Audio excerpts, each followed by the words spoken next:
Bros program. You can check them out here on Ironic Radio Network. 8-Bit Bros. That's number 8. Then bit. Then bros. One word. I strongly encourage you to stay tuned for that. And if you want, they also have a Facebook page and a much better live show. Anyway, 8-Bit Bros, 8 p.m. Ironic Radio Network. It's 8 o'clock, and you know what that means.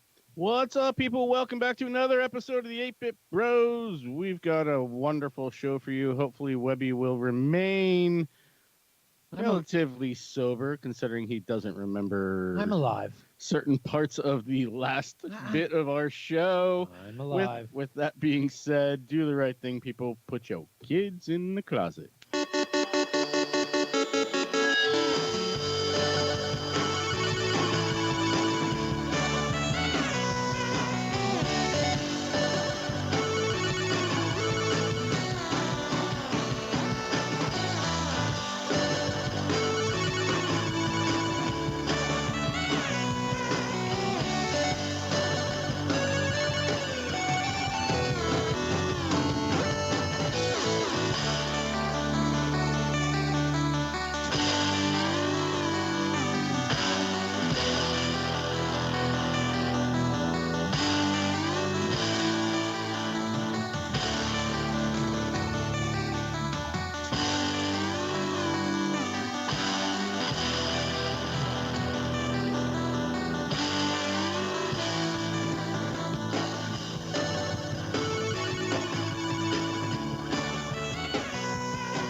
Yeah, I know. I'm working on shit over here at the same time. Don't give me that look. When you give me that look, would you give me that look? 8-Bit Bros. Yeah, it's the late edition. Or as I like to call it, Thursday. Late edition. Welcome back to another fun-filled, well, it's definitely a debacle. That's for sure. 8-Bit Bros. Center box gets a square. What up, people? To the left, yeah, that's me, Web Boy. I'm still alive after a pint. To the right, 846 miles south. I can't remember a goddamn answer to any one of the questions of the game last week. The one and only Thumping Loud. Yes, we have a Skype number. And yes, the next payment is July 2nd, 2020. And for some reason, there was a box that was checked, block unwanted calls. So I'm wondering. Well, why would your number be on there? You've tried calling. No. It just said block unwanted calls. Thump, do you really want him calling you? I mean, See if it- I'm trying. You I mean, got you're one? the third call that we've gotten since we've started the show. So Oh, I just ticked it. Can you merge that one in? I just went through the. Okay. I do every time. I see it. I go click. Just don't get it. I'm paying for this shit and we can't even use it. Like, what the fuck is going on? Go to your lovely trusty message board. I've got weird stuff, man. We all got weird stuff. Well, I can watch like the preview of the live stream, Right. but if I click it, it says that page is not available. And if I go into our live producer is black screen. Oh. I'm sharing it, so I see But it. I see it live, but I can't join chat for the 8-bit bros. Oh. Like I can see it here on the window. Like it's a trip. Yeah, I see Ren's watching. Okay, and click. Like I can do that. And then let's see. Will it let me join it yet? It's fucking weird. This is what I get. Alright. I'll put it into a Facebook message. And then this is the screen. This is weird. I don't understand. There's got to be a setting somewhere here that's fucked up. I just don't understand. I don't understand. What the fuck's going on with Skype? That'd be great to know. But okay. But bump. Yeah. I mean, there's nothing. Zero. Nothing. Makes sense. But anyway. I'd say how was the weekend, but I remember that. I don't remember the last show. You sure you remember the weekend? Because that's usually a bit of gray area. No, for you. no. The weekend was good. The weekend was definitely good. There was not a lot of drinking involved in the weekend, and a lot of rock band, which we'll probably be doing this weekend also. Oh yeah? Yeah, been having a lot of fun playing with Eminem. Oh yeah? You know what I like about playing with Mike is he don't give a fuck what song it is. And that reminds me, I got to order my xylophone. Okay. I'm buying a 29-note xylophone. Oh, yeah, the greatest thing you could ever do at Rock Band with a group of friends is buy one of those fucking kits off of Amazon of kids' toys, kids' musical instruments. Yeah. So now, like, I got kazoos and bells and little bangy hammy and little finger clappers and you know, it's like 40 different music toys, kids' toys, musical instruments. Right. And it's fun as fuck. I mean, I have the cowbell. Thank you, Thump. So that gets beaten on all the time. I have the triangle on the mic stand also. So that gets a lot of use. And, of course, the tambourines, professional and kids' toy tambourines. And it really, really makes it fucking fun. But we think it's time to graduate from the 9-note Fisher-Price xylophone to a something series. a little bit more. Yeah, well, you know what I've noticed? There's like, it would be fine if there wasn't that one note missing. Like all of a sudden it goes from like from a D to a G. Like there's no E.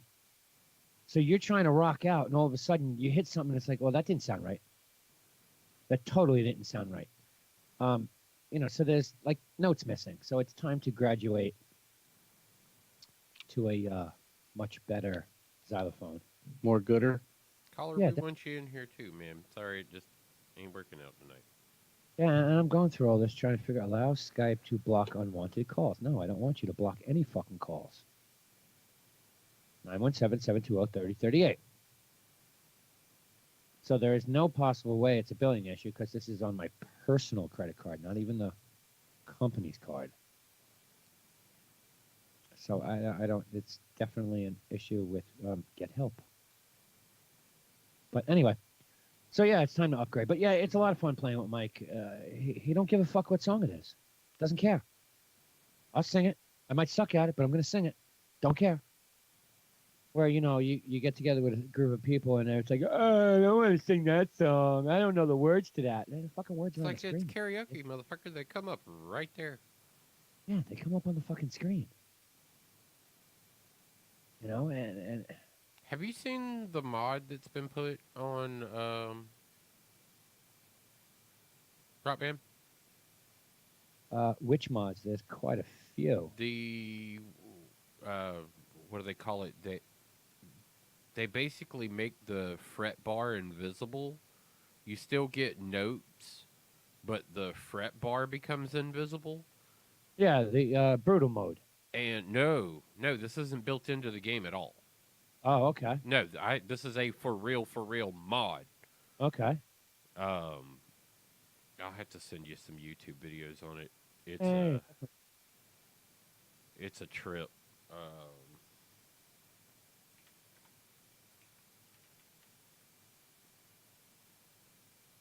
Definitely have to send that over. I'll be curious to. it's hilarious. I watched some GDQ, Games Done Quick, for anybody who Uh-huh. doesn't know. Was watching them do whatever the hell they were doing, and then they had a guy that was going to come up and he like played the shit out of like Rock Band and Guitar Hero and shit like that. All right. I I've always enjoyed playing that game. I mean, even Ren had. We all had a band and played the fuck out of that game, and I'm still playing it. A lot of questions going on whether or not it's going to be available or work on the next Xbox. Right. Little disappointing news on that. If you saw the leaks, something that me and Thump thought was a very important feature, and we've bitched about the fact that the features have been diminishing when it comes to television and the TV guide. That's done. There will be no TV integration in the next Xbox. No HDMI pass-through, therefore no one guide, no TV, no nothing. Done. Isn't this like the third time they've done that? They've scaled it back. No, but first it was Windows Entertainment PC where you had all that ability, Right, and they yeah. took that out, and then they took that technology and merged it into Xbox Right. One, and now they're tearing it out again. Yeah. Well, turns out everybody wants an Xbox to just be a gaming station like PlayStation. I just want to play games on it, and that's it. I don't want your bullshit features. Just let me play games. That's what the community wants. And I get it. I get it too. You know, I mean, when it comes, Are you still going to be able to watch your Netflix or Hulu, your Yeah, Amazon Prime, and all yeah, that? Okay, yeah, so yeah. then it's taking away terrestrial TV. Yeah. Essentially. no That HDMI. nobody cares about anymore anyway. It's not only that; it's HDMI pass-through. I mean, you could have popped your Fire Stick into that fucking thing, a hacked Fire Stick, and just use the Xbox interfaces to do whatever you needed to do. Yep. Watch whatever you wanted to watch. Yeah, without having to switch inputs. Essentially, Right. this means you're going to have to go back to switching inputs. All right, Louis, Yeah. trying to add you, bud. Sorry. Help! Skype calls do not work.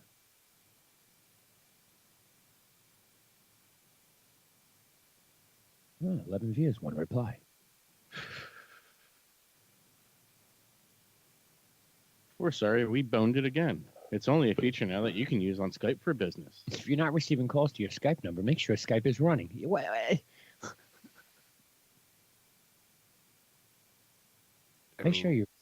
Make sure you are signed into the correct account for Skype. Mm-hmm. Check and check.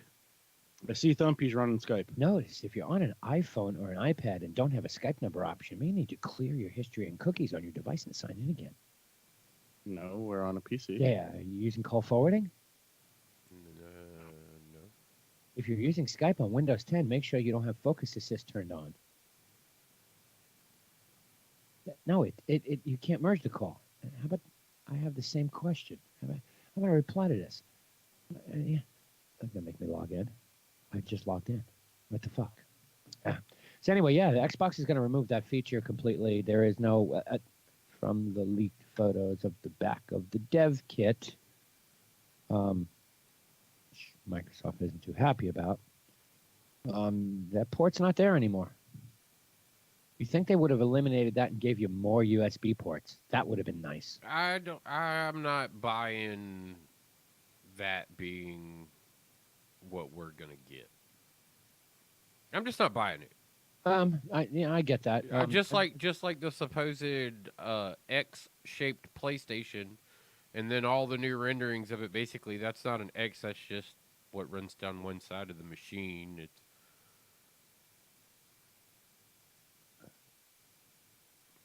Like right now, you're just getting all these goofy ass little fucking.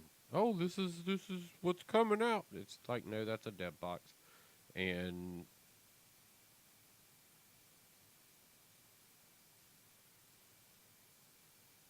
I don't think it's right. I don't think it's what we're getting. I don't think that's what's going to hit the market.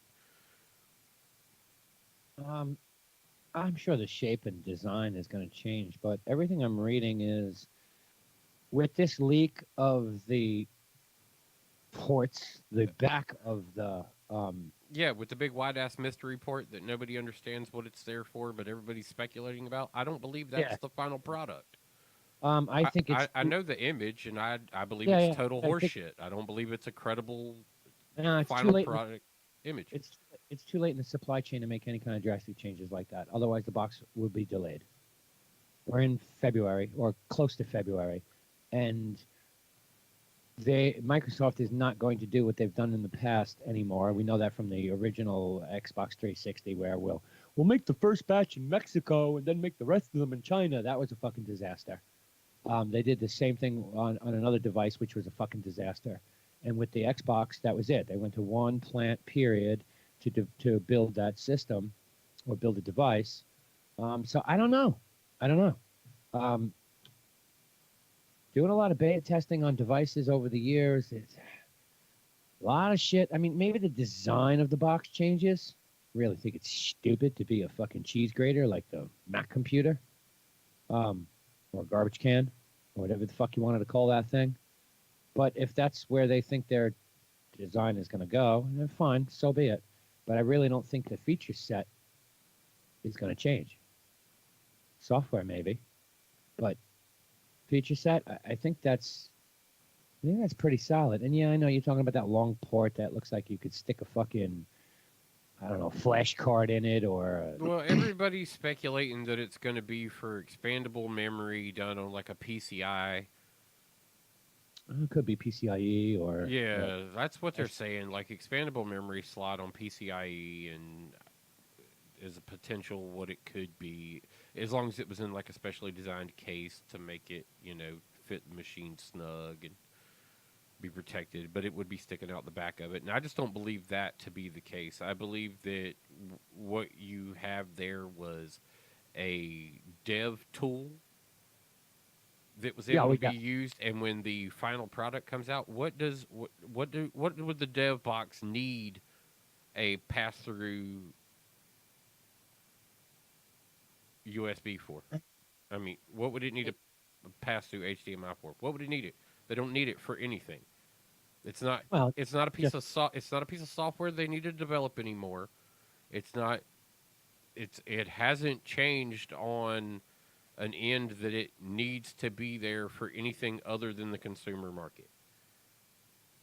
Right, but you still got to be able to test it on all devices so that the pass through works. It doesn't affect anybody's gaming on the dev boxes. It has. That's what you saw was a dev box, right? And there's no reason for it to have the pass through HDMI. Those guys are not testing TV pass through in their game. No, they're not testing TV pass through to build a game, but you're testing it to work with devices. I mean, look, I got an LG TV, and Microsoft to this day swears it works, and it doesn't. I passed through, I got an audio delay. But they claim they fixed it. They fixed it on the Samsung TVs after the Samsung community exploded. And if you look on their forums, the LG community is still bitching about it. And this is my second LG TV with the same audio delay. Now, I know it's not my TV because if I disconnect my cable box out of my Xbox and plug it directly into my TV, it fucking works flawlessly. Picture perfect. But it don't work if it's plugged in to the Xbox. Right. Now, it's not just game developers. I mean, I'm saying, but it's not just game developers. Samsung has a dev box. So does LG. So does Sony. They all have devices that need to hook up to it that needs to be tested on to make sure. Oh, we want to make sure our 4K HDR and Dolby Vision pass through properly. It's not just about video games. You know what I'm saying? I'm still But saying it's I'm it's still a moot saying point. that It's that an box. existing. I'm still saying that box is not. That's not going to be the box that you're ever going. You're never going to see that box. I think it's a bullshit jump of the gun, just like every other piece of information that's come out so far has turned around and pretty much not been what they've said. I think it's speculation that this is a leak of how these ports are coming out, and I think it was a dev box, and I think it was just a game dev box. That could be. I mean, but like I said, from everything I know about the way the supply chains work, it's going to be really hard to. They won't make it in time if this is not the final design in their port capability. It's they'll never make it on time. So what's on the back of that box has to be real. I mean, I hope to God I'm wrong and they don't eliminate that because that would kind of suck. I don't There think are it, a I lot don't of I don't think it has to be real because these boxes have been sitting in the wild for a while. We know, yeah. and this could be like a Series One dev box. That this is not anywhere remotely close to what the final product on the back is going to look like. I hope so. Very possible. And that's why I, I'm like, it didn't hold any weight at the point that it was brought out. It was like, oh, so this is what the back's going to look like, and people have mystery guesses. yeah. Nobody knows. No, if you motherfuckers, if you were getting the back of something, trust me, the leak would have told you what all of that shit was for. It's not just going to be like, oh, a picture slid through somewhere. Well, yeah, that's true too. But you're risking a lot by talking about it. You know what I mean? You're risking a lot. I mean, I've been removed from programs for breaking NDAs. I mean, whoever and I'm sure whoever leaked this, Microsoft's not happy about it and has probably already revoked their fucking NDA. Oh yeah, I mean, the number of the box was right on the back. I mean, how fucking stupid are you? Unless it was just like, you know, I've got the dev box and you come over and snap a picture of the fucking thing and put it on the internet going, look what I saw. yeah. You know? But I don't know. I don't know. I think it was just too perfect of a time to try to throw a wrench into what it is. Yeah. I just don't hold any credibility on it. Like, it was a TMZ type of photo bomb. And I was just like, I ain't buying this hype. Like, this is, oh, shit's missing. Oh, wait, we're not getting, look at all what's here. Not for anything. I would guarantee to hold my weight on anything that this box is going to have a USB C port on it somewhere. I think they'll all be USB-Cs, period. Well, that's not what was on the box. No, well, they technically are USB-C ports. They're blue. There are three. Those are USB 3.0. Those are not USB C. Okay, but they run the same. This is USB-C. Yeah, Yeah, I know. I know. I have one right here. I have my network's plugged into it. I get that. But the USB 3.C blue ports are still USB-C capable. Granted, it's still old style plug, but the speed and Yeah, but veracity. that's kind of what I'm saying though. Is this brand new box is Right. not going to have this old style plug on the back of it. Well, I mean, And not multiple of it. It's going to have at least one of these USB C styled ports. what version of Skype are we on? 85 is 101? What? Yeah. What was it? 59101 or 58101? Yeah, I gotta look it up. I gotta look here because I'm getting a number I've never seen before here. 56. According to this article I'm reading, Yeah. 2 days ago, Microsoft dropped Xbox Project Scarlet with a whole video that looks exactly like that leaked image. Yeah, it's the design. Didn't show the back of it. No one's showing the back of it. This is the first in the wild shot of the back of the device. That's why such hype's been put around it. It's because for over a month we've seen the shape of the box, but nobody's seen what the ports look like, and that's been the big question. Yeah.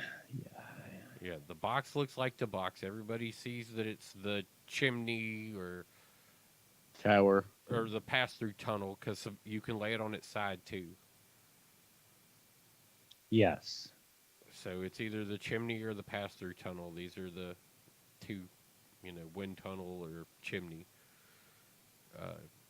lay down or standing option. But nobody'd seen the ports of it, and that's why I have a lot of doubt on whether those are the ports. I'm not disputing that. I'm hoping it's not personally. I would hate to lose. And there are a lot of other people out there who have a TV and a sound bar, and you connect everything to your sound bar to the TV. And there's a lot of sound bars out there that only have one HDMI in. Yep. I got one of them. Yeah. So what do you do if you got a gaming station and a cable box? You go through your ARC port, and your sound comes from the TV to your soundbar. Right, but you only got that one ARC port. Right. Now, what do you do? So You got two devices but that you can't plug into your soundbar because it's only got one port that goes from the. So That's why everybody's expected now to have HDMI switches. Well, yeah, and most devices do. I mean, every TV you buy's got like what, fucking 4 HDMI's in them or whatever. 3. Mine have 4. But if you buy one of them cheapo fucking sound bars, it's only one, and it's a lot easier to have your TV on your stand, your sound bar in the front, and wire everything to the sound bar instead of trying to get all the way to the back of your TV. Right, because those ports will either come straight off the back, down off the back, or off or the off side. The side. Yeah, and off the side, which is my TV. Sometimes it just looks stupid. You see. But that's why I like those HDMI Ls. Yes. The ones that take your plug and 90 turn it back to the back. Yeah, 90 degrees. Yes. Yeah, no, I know what you're saying. I'd like to develop a longer version of that could U-turn. Oh, right. And just be off the back of it, sideways coming straight into the back of it. Be like, boom, clip. Okay. Yeah. Yeah. Like a hard C. Yeah. I totally get what you're saying. Totally and agree. Totally agree. We had a couple of deaths this week, which I think were worthy of mentioning. One of the troops of Monty Python passed away. Yep. Terry Jones. That kind of sucked. What did he pay in your death pool? I never even thought about having him because all he had was dementia. I didn't even look to see what he paid. I don't even know if he was listed. He had dementia, though, and finally passed. Which kind of sucks because he was one of the brains of Monty Python. I mean, everybody usually thinks Terry Gilliam and John Cleese and Eric Idle, but I mean, he's the Spam skid. He's the Parrot skid. I believe he's the one who wrote the Ministry of Silly Walks, even though Cleese performed it. Yeah, and the argument clinic I believe is credited to him too. So hearts and condolences to the Monty Python fans, troops, and family of Terry Gilliam. And in a tragic automobile accident, we lost Mr. Peanut. From Planners? Yeah.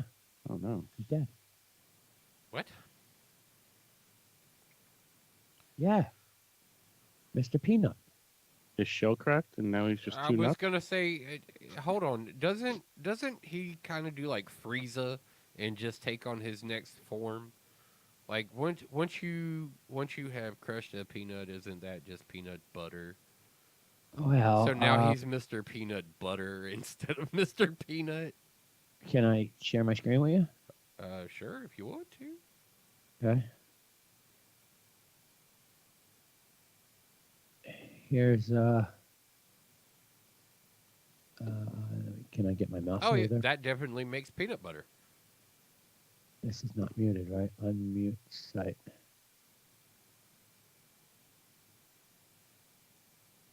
come on. Don't fucking do this to me now.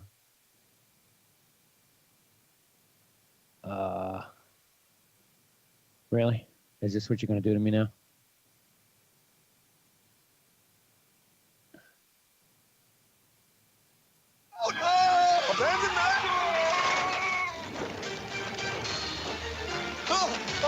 We're too heavy. Matt, let go. No, you let go. Hey, Mr. Peanut, no, you don't. Don't do it, Mr. Peanut. No! Maybe he'll be all right. Maybe not. Roasted peanut butter. Mr. Peanut's dead. Roasted peanut butter. Yeah, well, his funeral will be aired. At the Super Bowl. Yeah, third quarter. Yeah, I was like, this is such. Yeah. Sorry about that. Yeah, third quarter of the Super Bowl, they'll have the funeral commercial for Mr. Peanut. What was funny, and I shouldn't have closed that, damn it, was, let me bring that back up and mute that shit. What I thought was funnier was all the tweets that went out. Paying their respects. Oh, yeah. I was like, this has got to be Twitter goofy.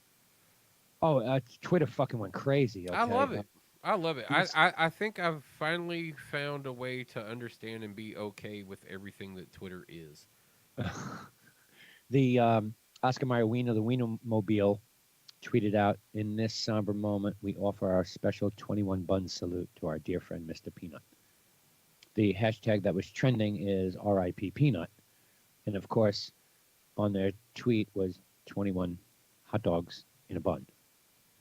That was kind of cute. Nice. Buzz the Bee from Cheerios. He'll always be in our hearts with a honey-covered heart.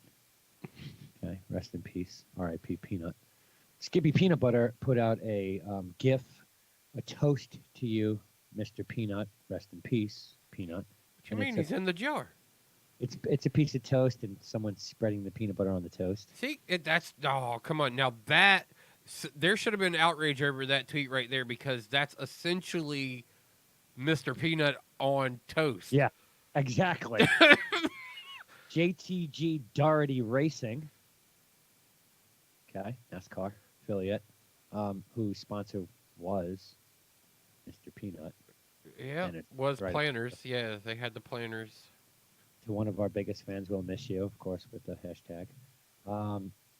Oh, that's great. It's going to go out there into the world, and then Daytona will happen, and we'll get whatever the planners' future mascot at Daytona. Probably they'll carry it over to that. Nesquik Bunny tweeted out, rest in peace to a real one, with the prayers. And it was a silhouette of the bunny with a tear rolling down his face, of course, on a yellow background.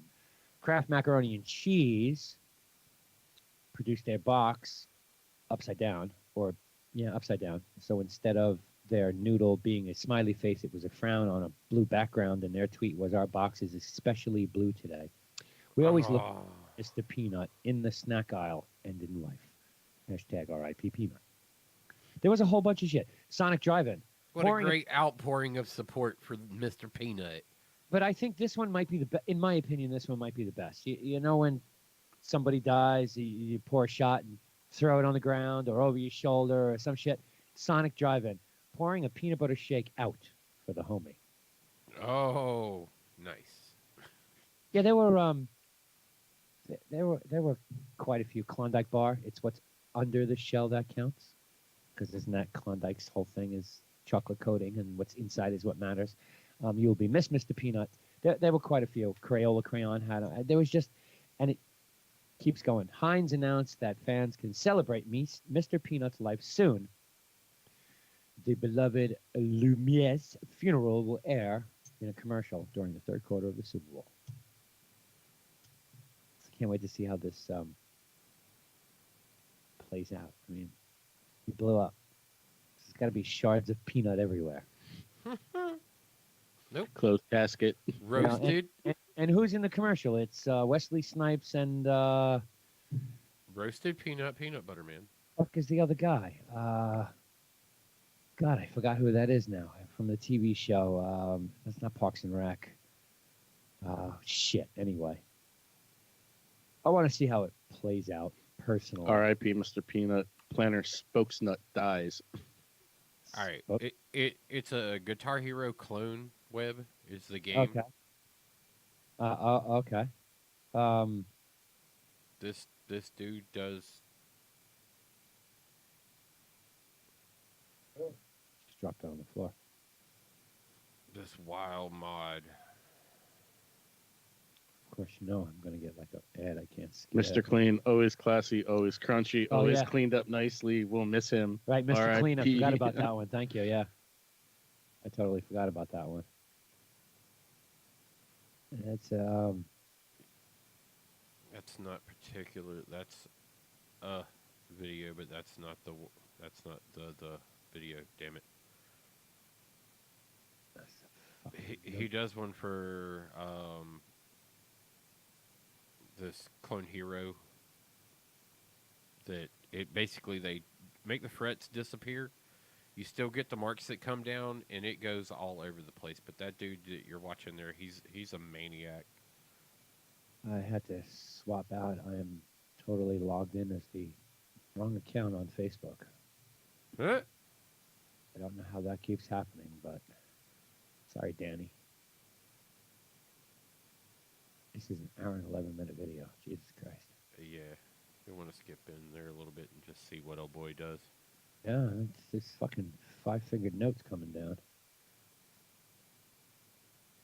Looks like a Guitar Hero hack. It's a modded 100 and it's expert plus mode. Yeah, I see him playing with the double. I see. I still can't do that. Playing with the lowers and the uppers at the same time. Because with the bottom ones you don't have to strum. I can't do that. They're too small together for my fingers. Yeah, he's having to do all kinds of stuff with that one. You'll see him go down and strum. Yeah, but I'm glad you brought up to Mr. Clean because I forgot that one. I thought that was kind of cool too. The way his little humor to it all. But 104 years old. Well, I mean, And Planters Peanuts killed off their mascot. All because of an armadillo. And probably Wesley Snipes. yeah, I was gonna say it's probably Wesley Snipes. Probably his fault too, in some way, shape, or form.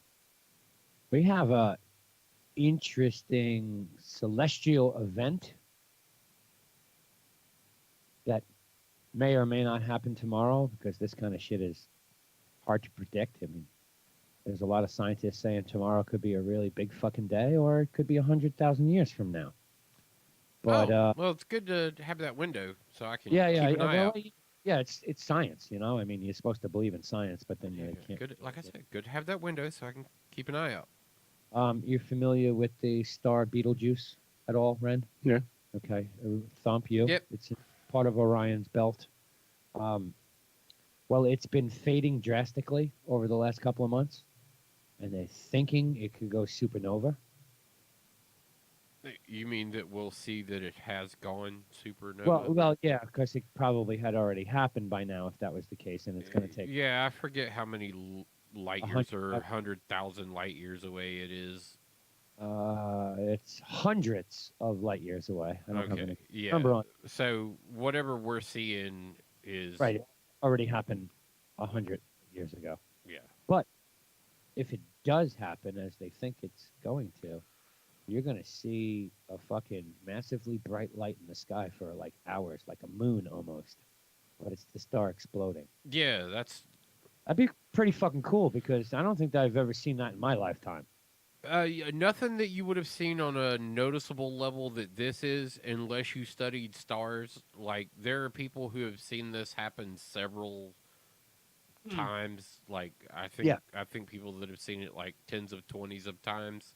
Yeah, sure. If your If left your eye, job- right? If your left eye or your right eye is stuck in a telescope all day long. Yeah. This is Or going- at least interpreting data of it. Yeah.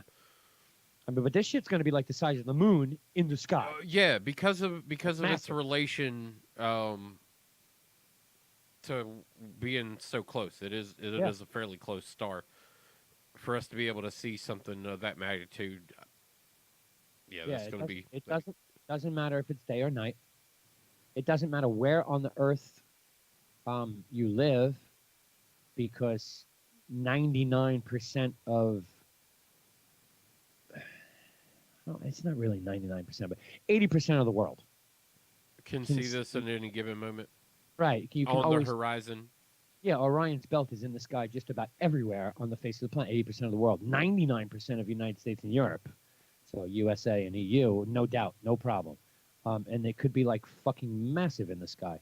So not that I hope it happens, because then what happens to the rest of Orion's belt? And we gotta remap the stars over there, and who the fuck knows what kind of effect it'll have on other shit. Push crap around. But if it fucking happens, it's going to be massive, and that'd be kind of cool. Something like out of a sci-fi movie. An exploding star. Yeah, I think it'll look better than anything George Lucas came up with. Well, one would hope. Yeah, I mean, One would hope the real thing is always better than something somebody made. Yeah, right. And not some. I made shitty, this on my computer. All Yeah. right. Not some shitty. It don't taste like a hot dog, motherfucker. or a peanut anymore. Yeah, you know. So For that matter.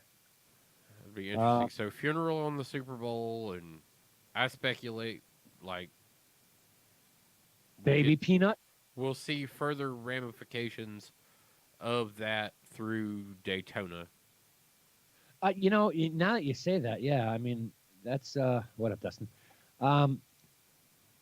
It's an interesting thought how long they can carry on the saga of Mr. Peanut. I never really correlated NASCAR, but now that you say that and I think about it, well, that's a fucking 2-week event right there in itself. And Planners is, they've always sponsored a car that's in the Infinity series. Xfinity race, yeah. Xfinity, right, yeah. And they've been pretty predominant on a car for at least the last 5 or 6 years. Yeah. I mean, they've always been a sponsor, but I know they were a predominant hood sponsor for the last like 5 or 6 years. Mm-hmm. So yeah, I didn't even think about that. It'd be interesting to see if they can carry it, and wonder if NASCAR or the affiliating board there has gotten involved, being like, "Yo, keep this going until Daytona." Yeah, give us the blackout planners, Yeah. rip. Right? Give us the blackout planners rip car. Because NASCAR needs all the help they can get. I mean, yeah, definitely generate the buzz around it. I mean, if I was in a marketing position right now and that had just happened, all of those reach outs, those RIPs, I would also be following those up with some calls behind the scenes on like, what can we do some things? Right? Get Crayola involved. Get everybody involved. Yeah, get everybody involved. I'm very curious. I mean, it's going to be like Mr. Clean and the Hot Dog Man and See, I thought Mr. the Clean- NASCAR Dude, guy. I need the Green Giant. I need Like who? I need Captain. The speculation is who's going to show up at the funeral. I need right? Captain Crunch and Count Chocula and Frosted Flakes. Tony I the need Tiger. to- I need a toucan. No, Tony's Tony's guy died too. Yeah, Tony's So- dead. It'd be interesting to see if they can parlay it through something, and I guess there'll be, I don't know, maybe a search for a family member to take his place. Who the fuck knows what they'll do? I mean, the Peanut Mobile has been blown out. So do they try and go the take over a trend and move to like a cashew as a main sponsor, or do they? Diamond almonds. Yeah, but that's not Planners, right? That's Diamond. I don't know. No, that's Diamond. That's not Planners. I mean, because Pistachio's got their own campaign, so we know they're not going to Yeah, they compete got in the the elephant. pistachio realm. Right, they got the elephant. I mean, Planners does do a melody mix of nuts. I think you'd make it a Brazil nut with an accent.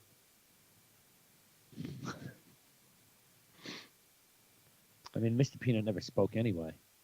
But yeah, Diamond is their own company. That's Diamond Almonds. That's their staple. They do pecans and walnuts also, but it's almonds that make them. That's what you know them for. You're gonna be tough because Planters Peanuts, even though they do all different other nuts, it's Planters. I was Peanuts. curious to see if Planters did something, and What? on their website they Yeah. have a whole memorial. Yeah. While Mr. Peanut may no longer be with us, his snackable spirit lives on. Of course. Shop Mr. Peanut's favorites and enjoy a crunchy tribute to the iconic nut who always had your back. That's right. Honey roasted. Yeah, buddy. Yep. Fucking this guy's going crazy on these notes. I don't know Dude, how I told you. And like, if you go through just this GDQ performance, there's a mod that they run that, like I said, it turns the fret bars invisible and it moves it around the screen. Like, you could be playing notes like this, All right. and then they could be over on the right-hand side of the screen, or they could be over on the left-hand side of the screen, still coming down, and you see the notes come in, but you don't see the fret bar that they're on. Occasionally the fret bar will show up and it'll split into two. Oh, I'm seeing that now. Yep. Sliding and yeah. What the hell was that? Yeah, that mod for that. Now it's off to the right. That mod is nuts, dude. Now it's upside down. Now it's right side up. Yeah. Yeah. This is fucked up. I would not want to play like that.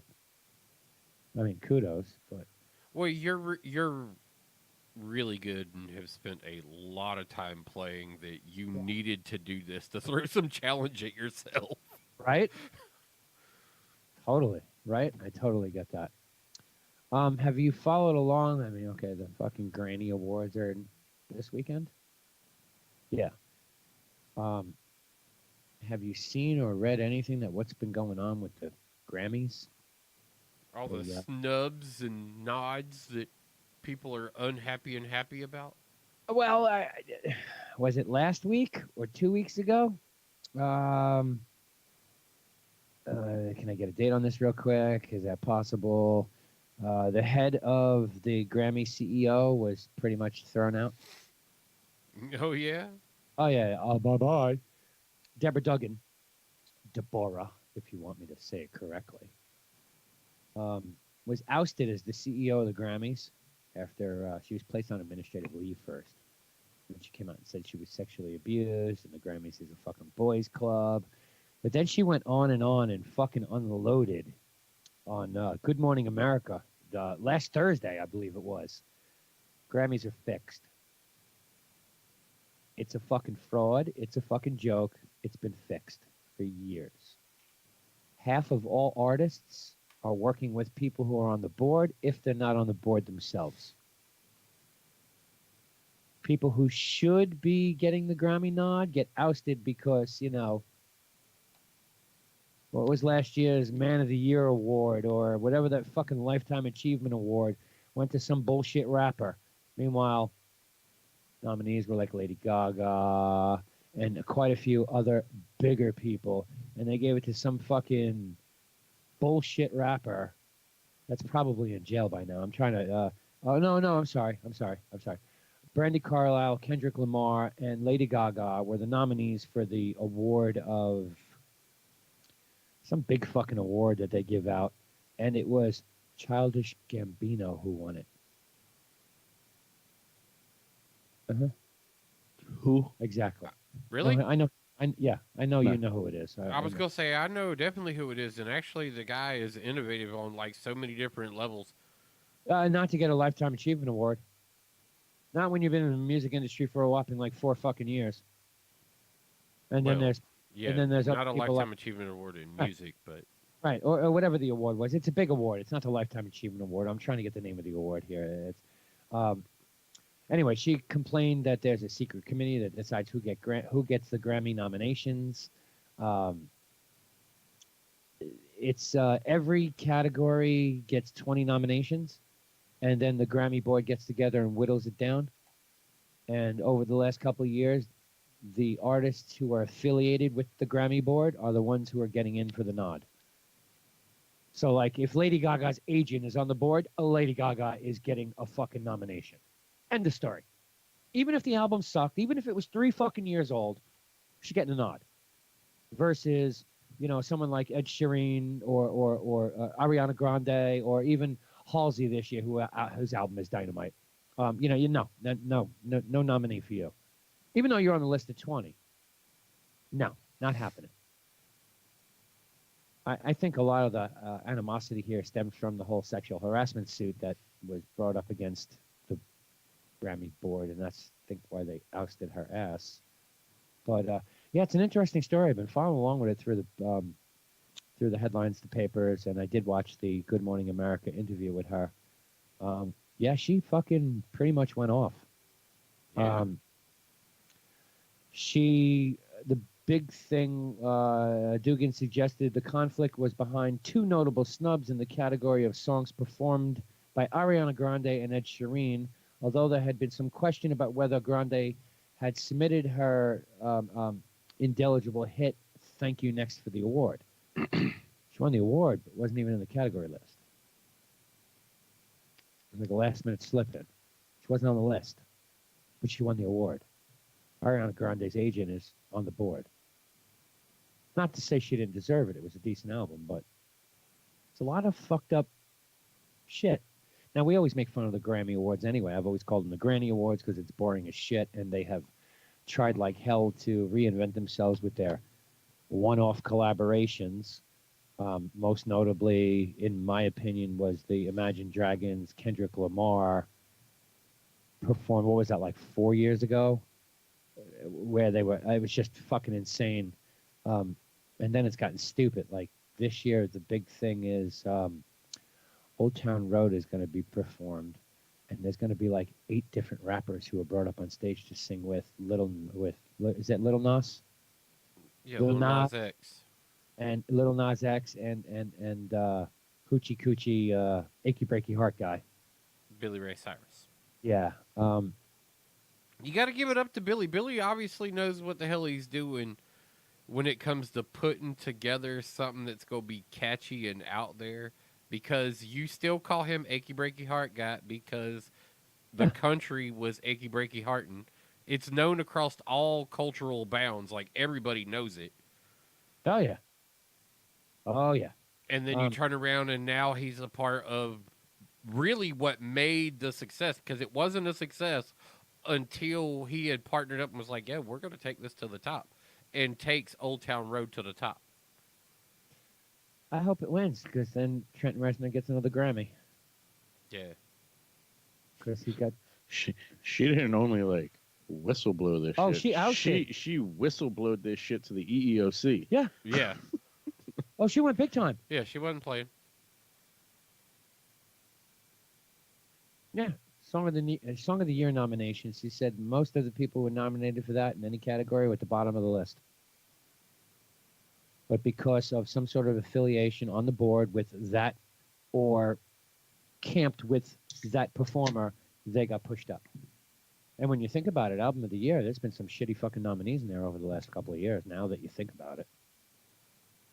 You're looking at Lana Del Rey, Billie Eilish, Ariana Grande, H.E.R., Lil Nas X, Lizzo, Vampire Weekend. The Vampire Weekend show should be interesting. And Bon Iver. In other words, another boring show. That's Album of the Year nods. Oh, yeah. But it's going to be a boring show. Hey, guess what? Hey, what? I won't be watching it anyway. No, but you should. No. But you won't. No. No, because you can catch it on YouTube. Get the highlights. I am sick. So what's the difference between Album of the Year and Record of the Year?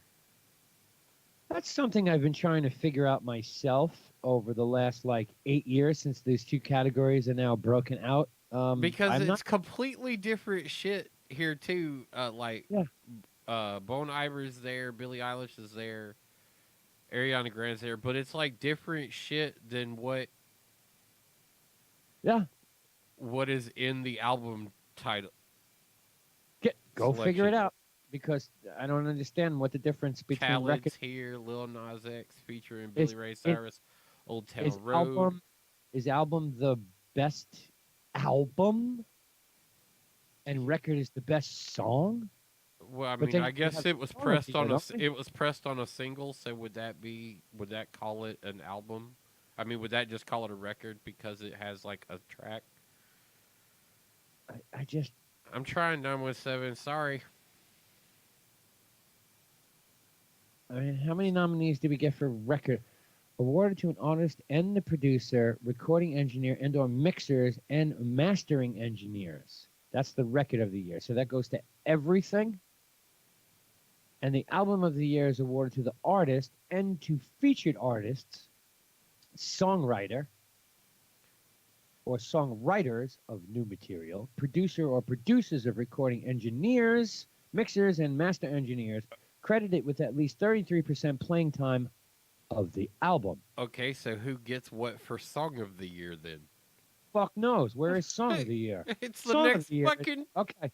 A song is eligible if it was first released or is first achieved prominence during the eligibility year. Artist name appears in parentheses. Single or tracks only. Okay, so Always Remember Us This Way is Natalie Hembree, Lady Gaga, Hillary Lindsey, and Laura McKinnon. Songwriters, Lady Gaga. So that don't. I don't. Lady Gaga was the vocal artist on that. Right, artist appears in parentheses. Yeah, Billie Eilish, Tanya Tucker, yeah, her, so all these other Taylor people Swift, are Lana Del Rey. Writing. Yeah, so let's just take a look at record of the year. Hey Ma. Okay. The Bon Iver. Yeah. Mm-hmm. Yep. It's totally in my fucking iPod. How about yours, Ryan? Absolutely. Excellent. Yeah. Bad Guy by Billie Eilish. Number 2. She's great, right? Yeah. No, she fucking sucks. I'm sorry. I don't care for any of her music at all. I don't know. I've heard her voice. I think she's got a hell of a voice, though. Emo. I haven't really caught any of like her music and sat down and tried to listen to any of it. Like I don't really have an interest on that level, but I've caught her singing stuff like on shows and stuff like that, and she's got an amazing voice. She's got an amazing voice. The music kind of sucks, and for her to sit down and charge people $250 to see her in concert is bullshit because she ain't that good. I've listened to plenty of her music, and it even just came out in Rock Band not too long ago. I believe it's this song, "Bad Guy," ain't it? It's very, I don't know. It's not for me. Sorry. I'll give you that as probably the most validating statement right there. Is yes, not for you. I know a lot of 14 and 15-year-olds who are into it. It's not my kind of music. It's not supposed to be 50-year-old.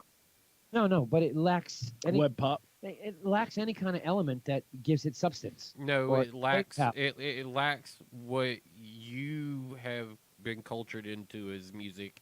And my point generations change, and bullshit for some people is the greatest thing of their generation. So, well, yeah, a one-hit wonder because she's never gonna last. In 5 years, you won't even remember her name. You'll be like, "Who the fuck was that?" Okay. This is not record of the year.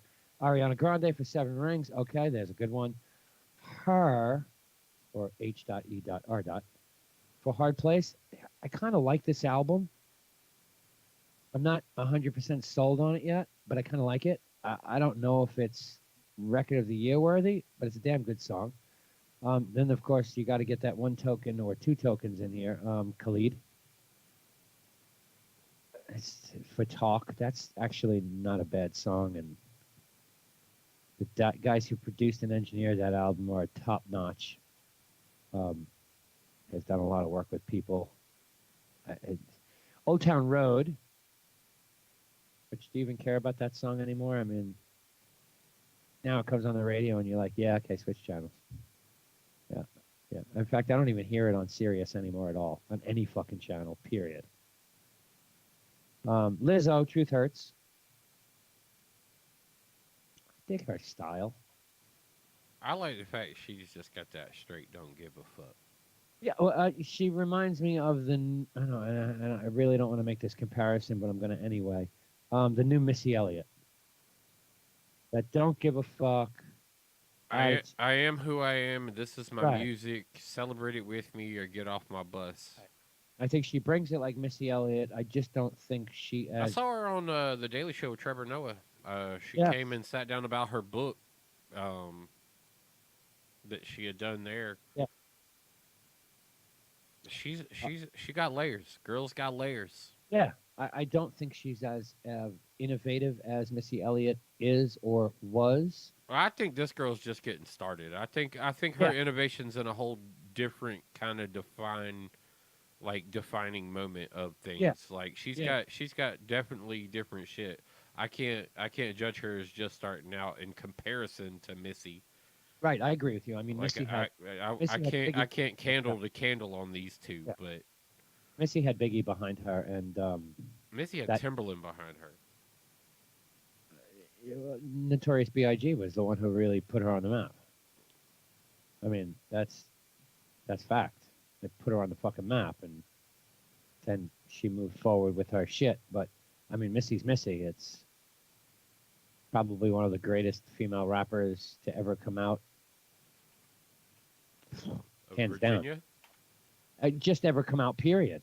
Out of all female rappers, I mean, it's Missy. Lizzo's definitely got some power. I mean, is it worthy of record of the year? I don't know. It's probably going to go to fucking Old Town Road.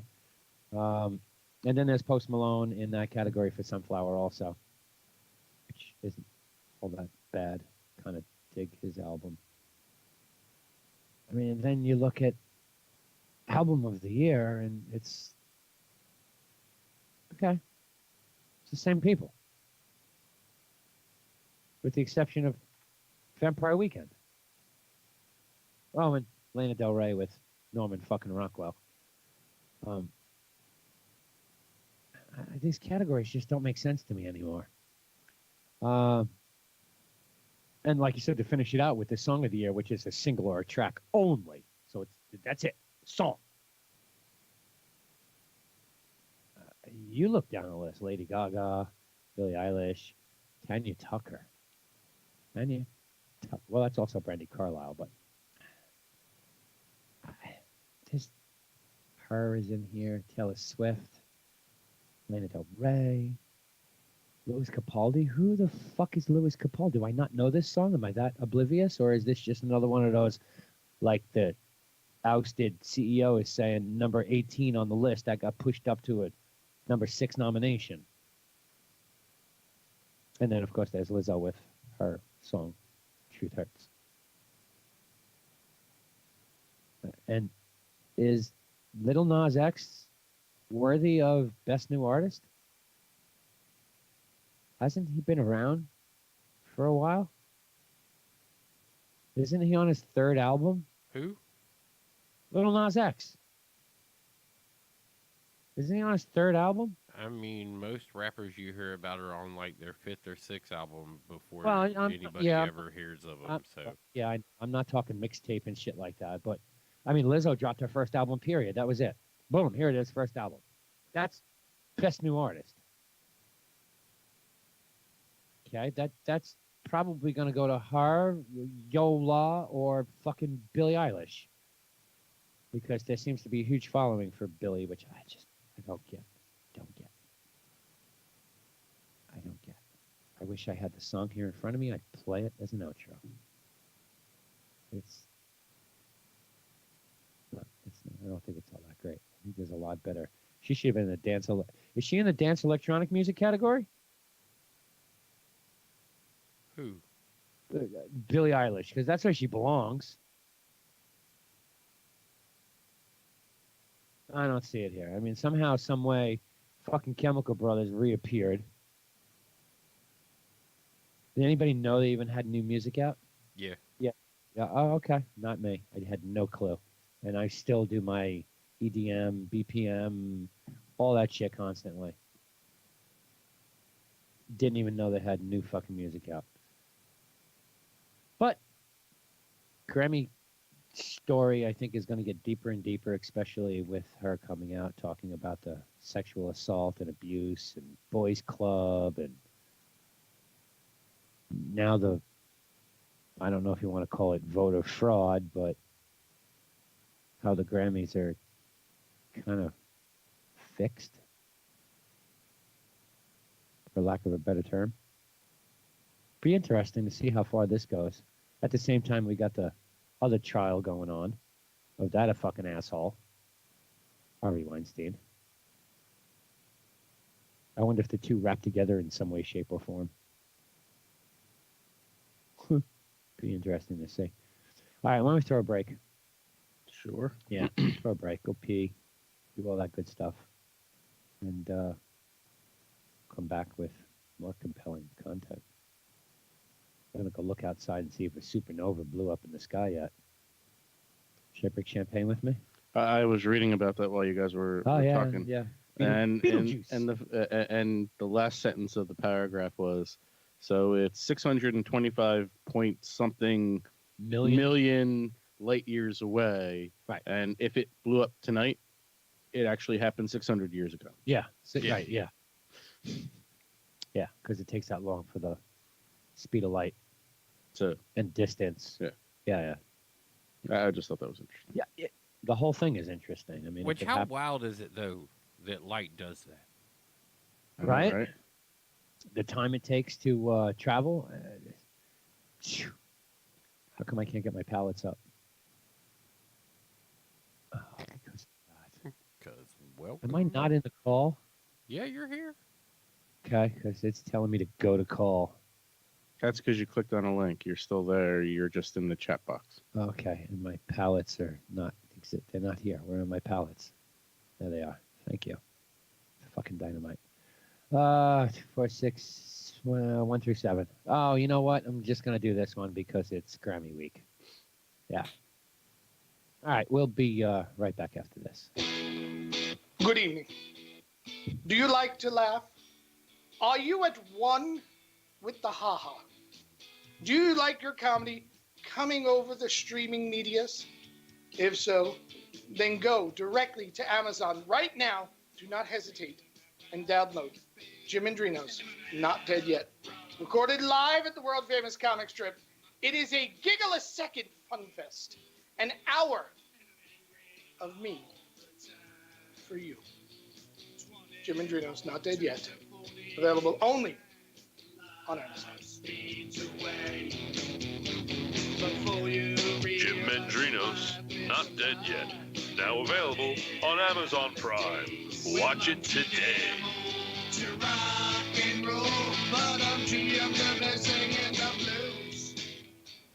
Hi, I'm Snowy Angel. And I'm Kinky Candy. Have you heard of Spunk Lube yet? Oh, you have got to get it. I mean, really, it's the lube that everyone's talking about and everyone's gonna want. Look at that. It looks like real cum. Yeah, I mean, how can that get better? I mean, it's nice. It just feels so good when you rub it all over yourself. Everywhere. And you know what gets better about it? There's different kinds of Spunk Lube. They actually have hybrid. Yes, and they have different colors too. Like they have pink and yellow and even green. Like, what can get better than that? If you want like the kinkiest, spiciest nights, yes, Spunk Lube. Oh, hell yeah. Get spunked today. Get it today at spunklube.com. That's right. Spunklube.com, and don't forget it. Get yours right now.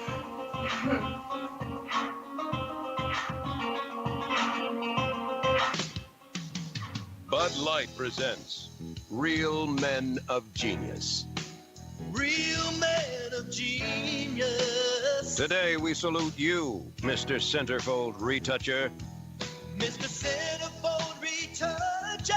Your incredible talent takes gorgeous women and somehow makes them gorgeouser. A mucho gorgioso. Breasts bigger, moles smaller, mustaches gone. You're a star. Thanks to you, hot wax is a thing of the past, and working out is for suckers. Ancient history. Any artist can say their work is in a gallery, but how many can say their work is stuffed under mattresses around the world? You're gonna go blind. So crack open an ice cold Bud Light, old Da Vinci of the derriere, because thanks to you, we can enjoy real beauty the way we like it. Completely fake. Bud Light Beer, Anheuser-Busch, Fort Collins, Colorado. Hey, everybody out there. This is John G, and I have a special on Amazon called Live and Love. It's a stand-up special. It's funny. It was shot at the Comic Strip Live in New York City. You're going to love it. You're going to see me at my biggest. See, a few weeks ago, I had a heart attack. So if you don't want to go watch it because I'm funny, have some pity on me. Go watch my special. I'm in weight. I'm not going to be so big anymore. No more living large. I got to lose weight. They want me to take off pounds. I don't want to take off pounds. I love food. But anyway, go watch the special. It's going to be funny. And I don't know how much longer I got to live. I'm wearing this defibrillator thing. I don't know what this thing does. Supposedly it shocks me if my heart stops. My heart stopped years ago. Anyway, John G, Living Large, Amazon. Go check it out before I'm not here to watch. John G. Living Large, now available on Amazon Prime. Watch it today. Listen and imagine.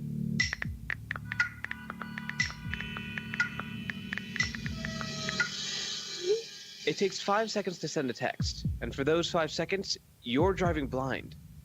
Life is worth more than a text. Stay alive. Don't text and drive. Visit StopTextStopWrecks.org, a message brought to you by the National Highway Traffic Safety Administration, Project Yellow Light, Noise, and the Ad Council. You got something you want to get off your chest? We want to hear it. Call in 917-720-3038. The Ironic Radio hotline is now open. Ironic Radio, well, isn't it? Why men great till they gotta be great? Woo!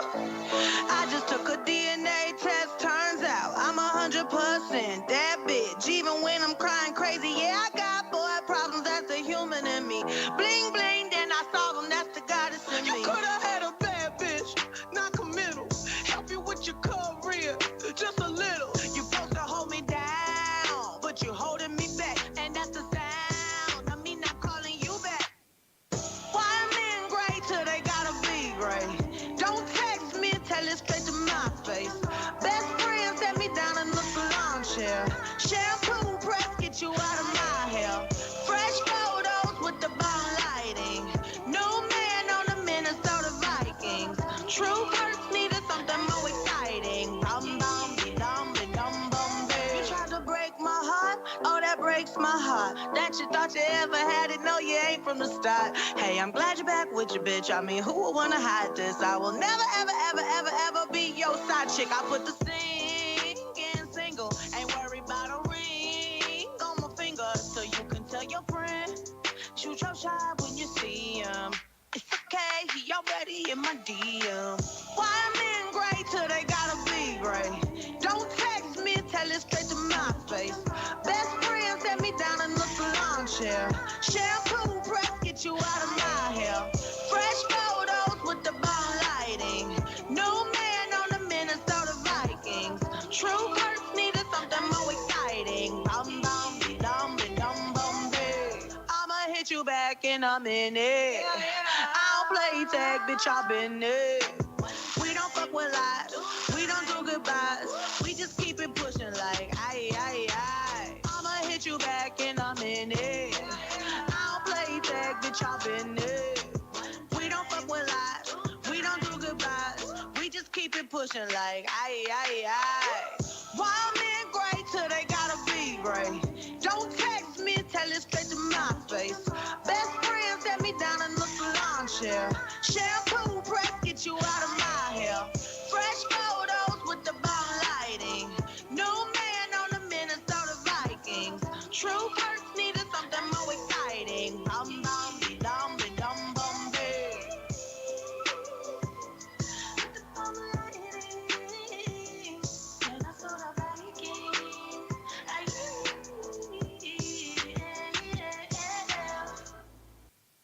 Ape Bros. Late edition. You know what day that is. I ain't going to say it again. I don't want to get yelled at. But, You don't give a shit. no, I don't. No, I don't. Yeah, first single was, Sean Puffy Combs. That's Notorious B.I.G.'s Camp. I just watched that whole fucking documentary because I'm catching up, waiting for next week's release of season 4 of 3. The history of hip hop or whatever the fuck it is on is that Amazon? I think it's Amazon. Not sure. She got a interesting background, Missy Elliott, if you read her whole shit and follow along with her career. She's fucking storied, man. Yes. Did they ever do a special? Mainly gravitating around the fact that she did 90% of her music with her childhood friend Timberland. Yeah. Yeah, they grew up together. Her time wasn't around Biggie, but No, but she did help write some music. I got another one here for Locks. yeah, okay. Like she was in the room when It's All About the Benjamins was being written with the Locks. No shit. Yeah, she's the one that looked at Diddy and was like, "Yo, you should keep that verse, like all of it." Yeah. And they didn't even know who the fuck she was. But yeah, all her real upcoming, her hip hop like real uppity ups is all Timberland and Magoo, all out of the Virginia clique. Yeah. It's her first label. Was she with Elektra or? Yep. It was her first label, right? Yeah. Fucking another great rapper, female rapper. Not that many out there over the years. She's probably the top of the top, in my opinion.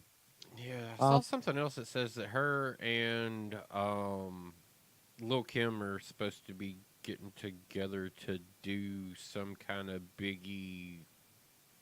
Maybe it was Lil Kim. I was thinking anniversary album. Yeah, Lil Kim was the one. Oh, that look, was, she was married to him, right? At one point, I think yes, I know her and his other woman. Like I know there was like things. Yeah. There was things that went on there. He was married. Was it? What's her name? Like Lil Kim was the gangsta side bitch. Yeah. Essentially, not taking away anything from her. Like big no. shouts out, but that's what like she was in the whole intro of all of that. Like when it was all going down, that's kind of how it seemed. Watch the history Who was of hip it that hop. he was fucking married to? History of hip hop on Amazon is an awesome story. It'll bring back bands and artists that you completely fucking forgot about, hands down. Faith Evans, that's it. Faith Evans. Faith Evans was the right. Faith was his full-time woman wife. Yeah, that was his But wife. there was always the speculation that like Lil Kim was like doing that dig work. Mm-hmm. All right, I got a question for both of you. Since this new report came out, obviously we've all had mobile devices for I don't know what, 20 fucking years now. You've been involved. Yeah, with... I've actually had the same mobile phone number probably that long. Yeah, me too. Oh, and by the way, the number on the back of my card was my first cell phone number. That's what it was. It wasn't the apartment. It was my first cell phone number, which I had moved from whoever I was with to Sprint and got my number I currently have. All right, so how many carriers have you been involved with? Verizon. 3. Okay. 3. You? It was Alltel, then it became Verizon. I've been with the same company as far as that goes. Of course, doing like little small break-off stuff for maybe like a Cricket or a company phone that would be through like a Nextel or... All right, so... The only one I haven't done was Sprint. Okay, so we know we've got the big 4 these days, right? Who's the best? It's nominal. Well, who's the best? What do you think? I mean, you get all the commercials and the ads, we got the best network, and only on our network. In my opinion, the best service that I've had up to date is T-Mobile. T-Mobile, okay. Thump, any opinions? Do you think Verizon is the clear-cut winner over the rest, or because I know you're? I mean, I've heard less complaints out of other Verizon customers that have been with other networks about Verizon than they have about other like. I've heard more about Sprint being a spotty company with their service. It could be a problem. I heard like AT&T's mobile when it was, like it was a little weird at first. And Like I've heard different stuff about all the companies, and I can't say that I've ever had a problem with my Verizon. But I've been here the whole time. Okay. OpenSignal released their reports. OpenSignal is probably the Ooh, Greensboro just became 5G too. Yeah, you're one of the 7th testbed cities. Yeah, they flipped our switch Yeah. yesterday. Small network, but allegedly they're going to keep flipping switches and expand it out and out as they finish. Yeah, that's what I've been hearing. Yeah. Right now, I think it's like a fucking 40 block radius or some shit like that. Like New York City's got it too, but it's only like 8 blocks or some crap like that. OpenSignal put out their biannual report this year. They only do it twice a year, biannually, which makes it probably the most prevalent or most relevant study done on wireless networks. This year, their January 2020 report covers from September 16th to December 14th, so it's pretty much fourth quarter. 1.67 million devices tested on all of the 4 big networks, with a total of 5.3 billion measurements. And it's broken out into categories. So I ask you, out of the big 4, Verizon, T-Mobile, AT&T, and Sprint, who do you think's got the best 4G coverage?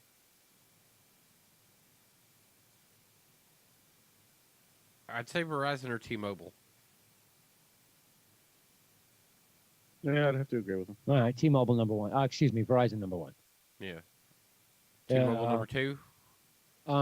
Yeah, T-Mobile is AT&T is number 2, T-Mobile number 3, Sprint number 4. They rank it in a points-based system, 0 to 10, and Verizon comes out with a 9.7. Nice. AT&T 9.3, T-Mobile 8.7, Sprint 8.2. That goes to your saying of the spotty coverage, and I'm a Sprint Mobile user for, I don't know.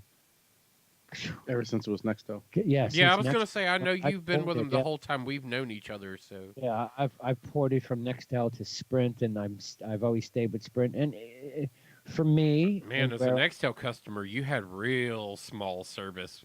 Oh, yeah, but it was great. I had the walkie-talkie, and it worked no matter what. Right, because the walkie always worked. That was the thing. The walkie always worked. Who needed to make fucking phone calls when I could... Yep. Especially, since everybody else I know was on Nextel. I was a Nextel BlackBerry owner.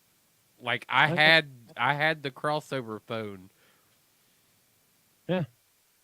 I guarantee I've still got that in a box somewhere with a charger for it. Verizon scores highest in its 4G coverage, with AT&T not far behind. Bear in mind also that if there is no coverage, the app simply doesn't register a score. Basically, They have an app that it's passed out to 1.6 million devices across each service, or across across all States. services. Right, across the United States, across all services, and all the data is tracked, kind of like Nielsen ratings. Right, as should be. 4G availability, which is your percentage of time in 4G. I mean, I stay LTE around here all the time, 4G LTE. Like, I don't ever pop out of LTE. Okay. So I'm still going to say probably Verizon and T-Mobile. I mean, I don't really think about AT&T that much. Right. But I'm sure that, the massive collaboration they did with iPhones originally, with being that was their only carrier there for a while in our area. Sure. I would carrier for iPhone from the start. I would say that maybe they would be those are the 1, 2, 3s. Like, and I think the order may only vary slightly as we go through the list of type of capabilities like that. Well, here's where I think it's a little sticky and tricky. Okay, we just talked about 4G coverage experience, which basically means being in 4G blanketed most of the time, and we had Verizon crushing everyone at 9.7, AT&T 9.3. Now, when it comes to the percentage of time of 4G availability, we're splitting hairs here. Oh, yeah. Literally. Verizon #1 at 95.9% of the time in 4G. Yeah, and that's kind of exactly what I said. I was like, "Yo, this is kind of where Yep. like I don't see my phone come out of 4G Look, like we know we hardly know ever."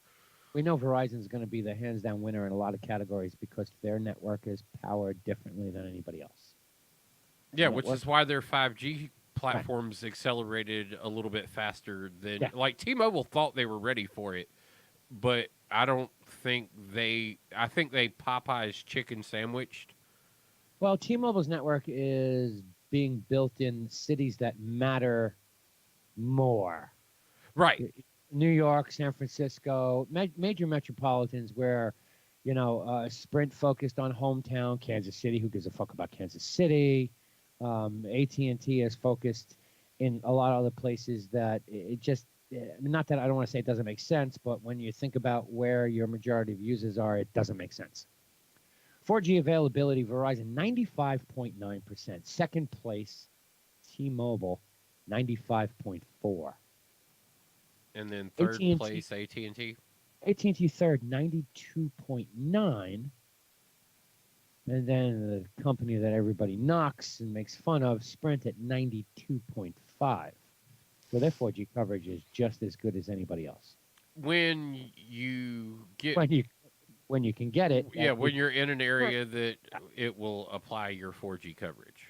Yeah. That you'll maintain that percentage of coverage. I mean, that's what, when you look at the numbers, though, it really what they are like.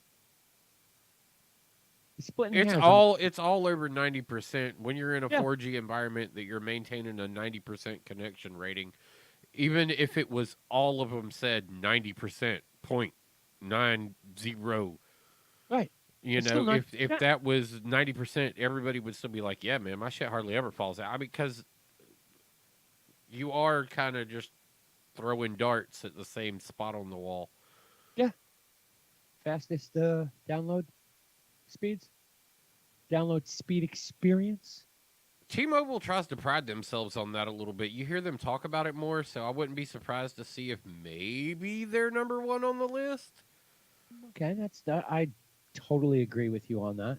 But I would still say you're looking at like this order is only going to rotate probably between these three at where they're going to modify at all, and Sprint's probably going to be occupying that 4th spot. I don't see Sprint winning any of these categories, but Ryan, what are you thinking? Fastest download experience. I'm going to say Verizon if we're talking 4G. Verizon, 25.3 megs download average. T-Mobile, 25.8. Yep. T-Mobile number one. Uh-huh. AT&T, 27. Woo! That's how you got all them iPhones out in the world. People hooked. People hooked on them iPhones. They're like, I got this download speeds like. Sprint 23.9. I would think anything over 25 would be acceptable. Yeah. Sprint lagging just slightly behind that, but I don't really have those issues because whatever I'm streaming is like music or GPS, and you're not pulling that down at 25 megs anyway. And anytime I'm watching video on my phone, it's usually over Wi-Fi, and with the latest and greatest phones, and you're pegged at like what? I mean, what's your download speeds in your phone over Wi-Fi? Fucking 160, 180. They're insane. Yeah, it's insane. It's stupid. Upload speed experience. Don't know how important this is on a mobile device. Uploading. Considering mobile gaming, as far as like the extent of mobile gaming is going to now, where like you can play Call of Duty mobile.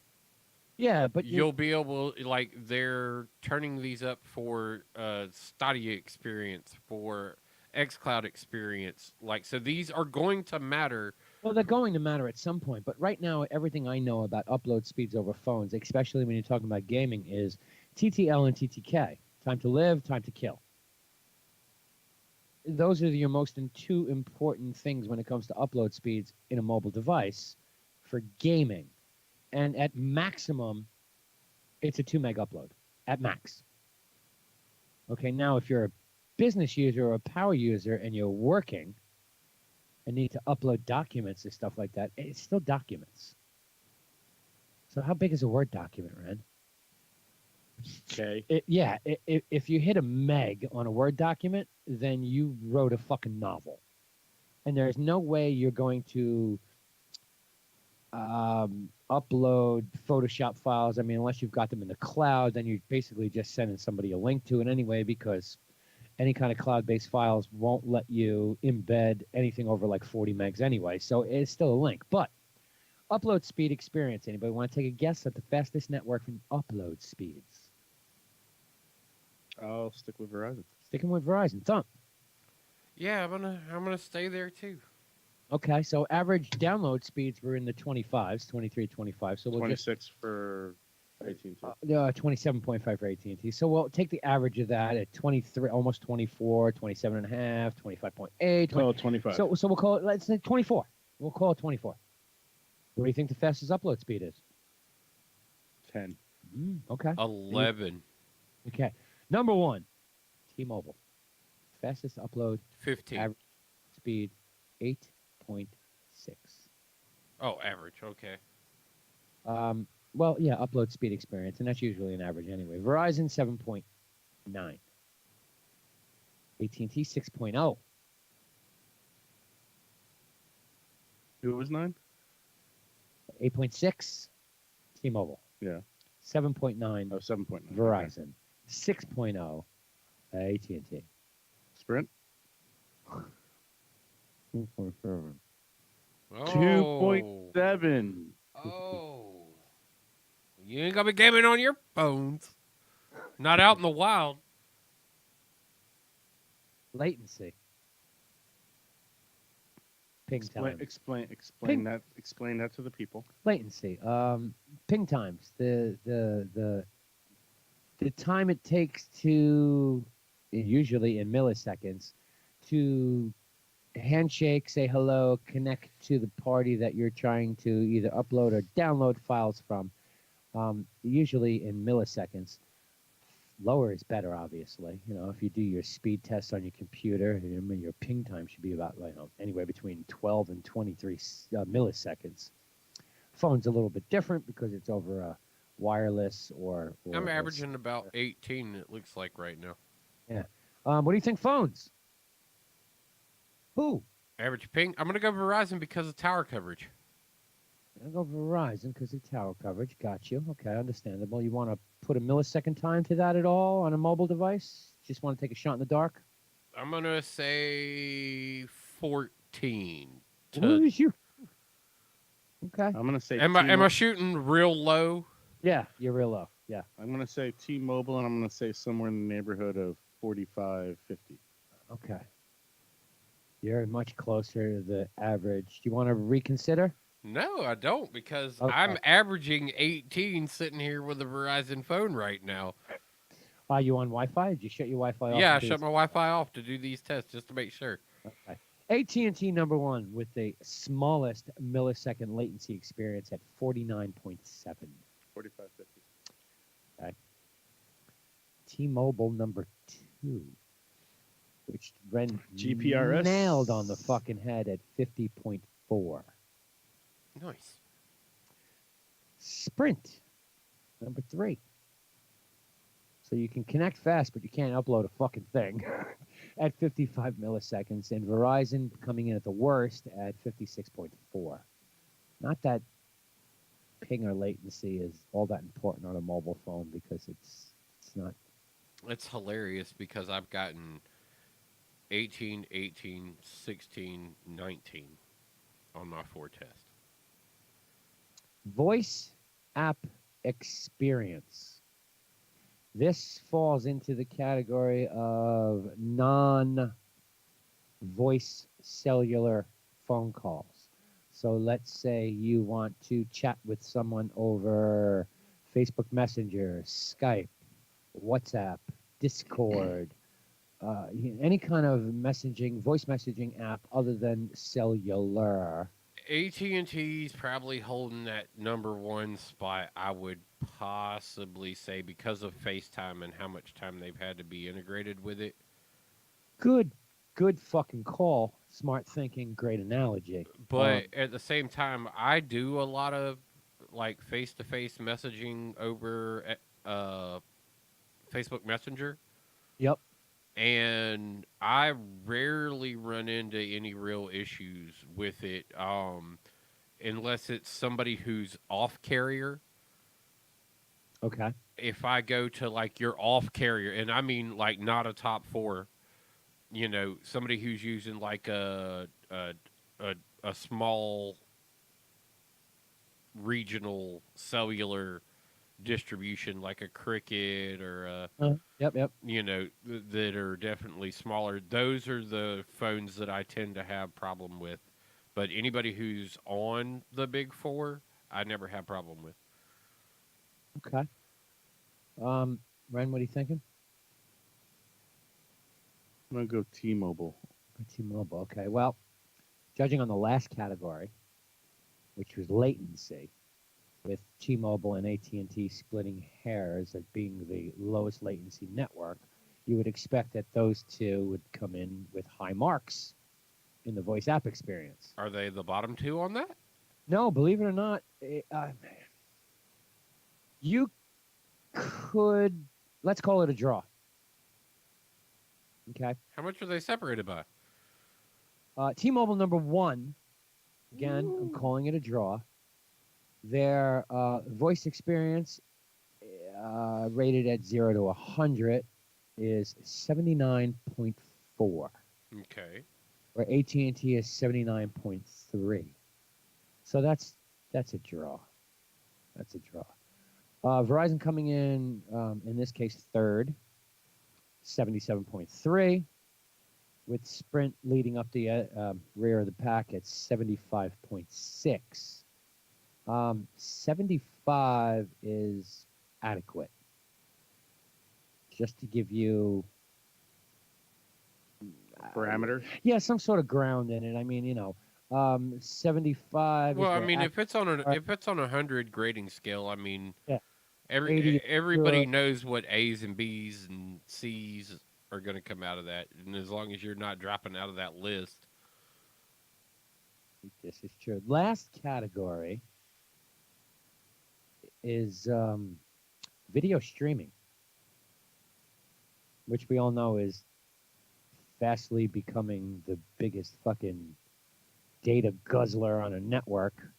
You see what happens if someone's on an iPhone and wants to send a video to certain other carriers, comes across as a postage stamp that you can then do the old iPhone double the size to make it fit the screen, and then you can't even see the fucking video. Other carriers won't allow you to send video clips more than like 30 seconds, shit like that, or your file is too big. Well, I'm sorry, my phone shoots 4K video, and I just wanted to send you a 20-second clip of the dog walking on two legs while pissing. I can't send it to you.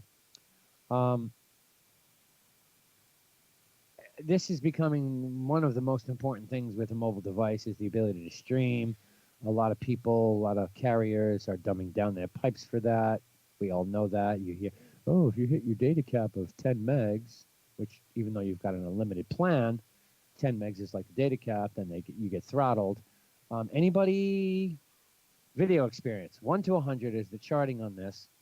And basically, we're talking about the fastest network for streaming data.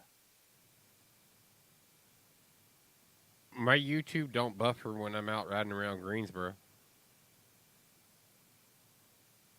You got to remember, I have that kind of experience that I can speak from too, to where I'm out riding around the town, and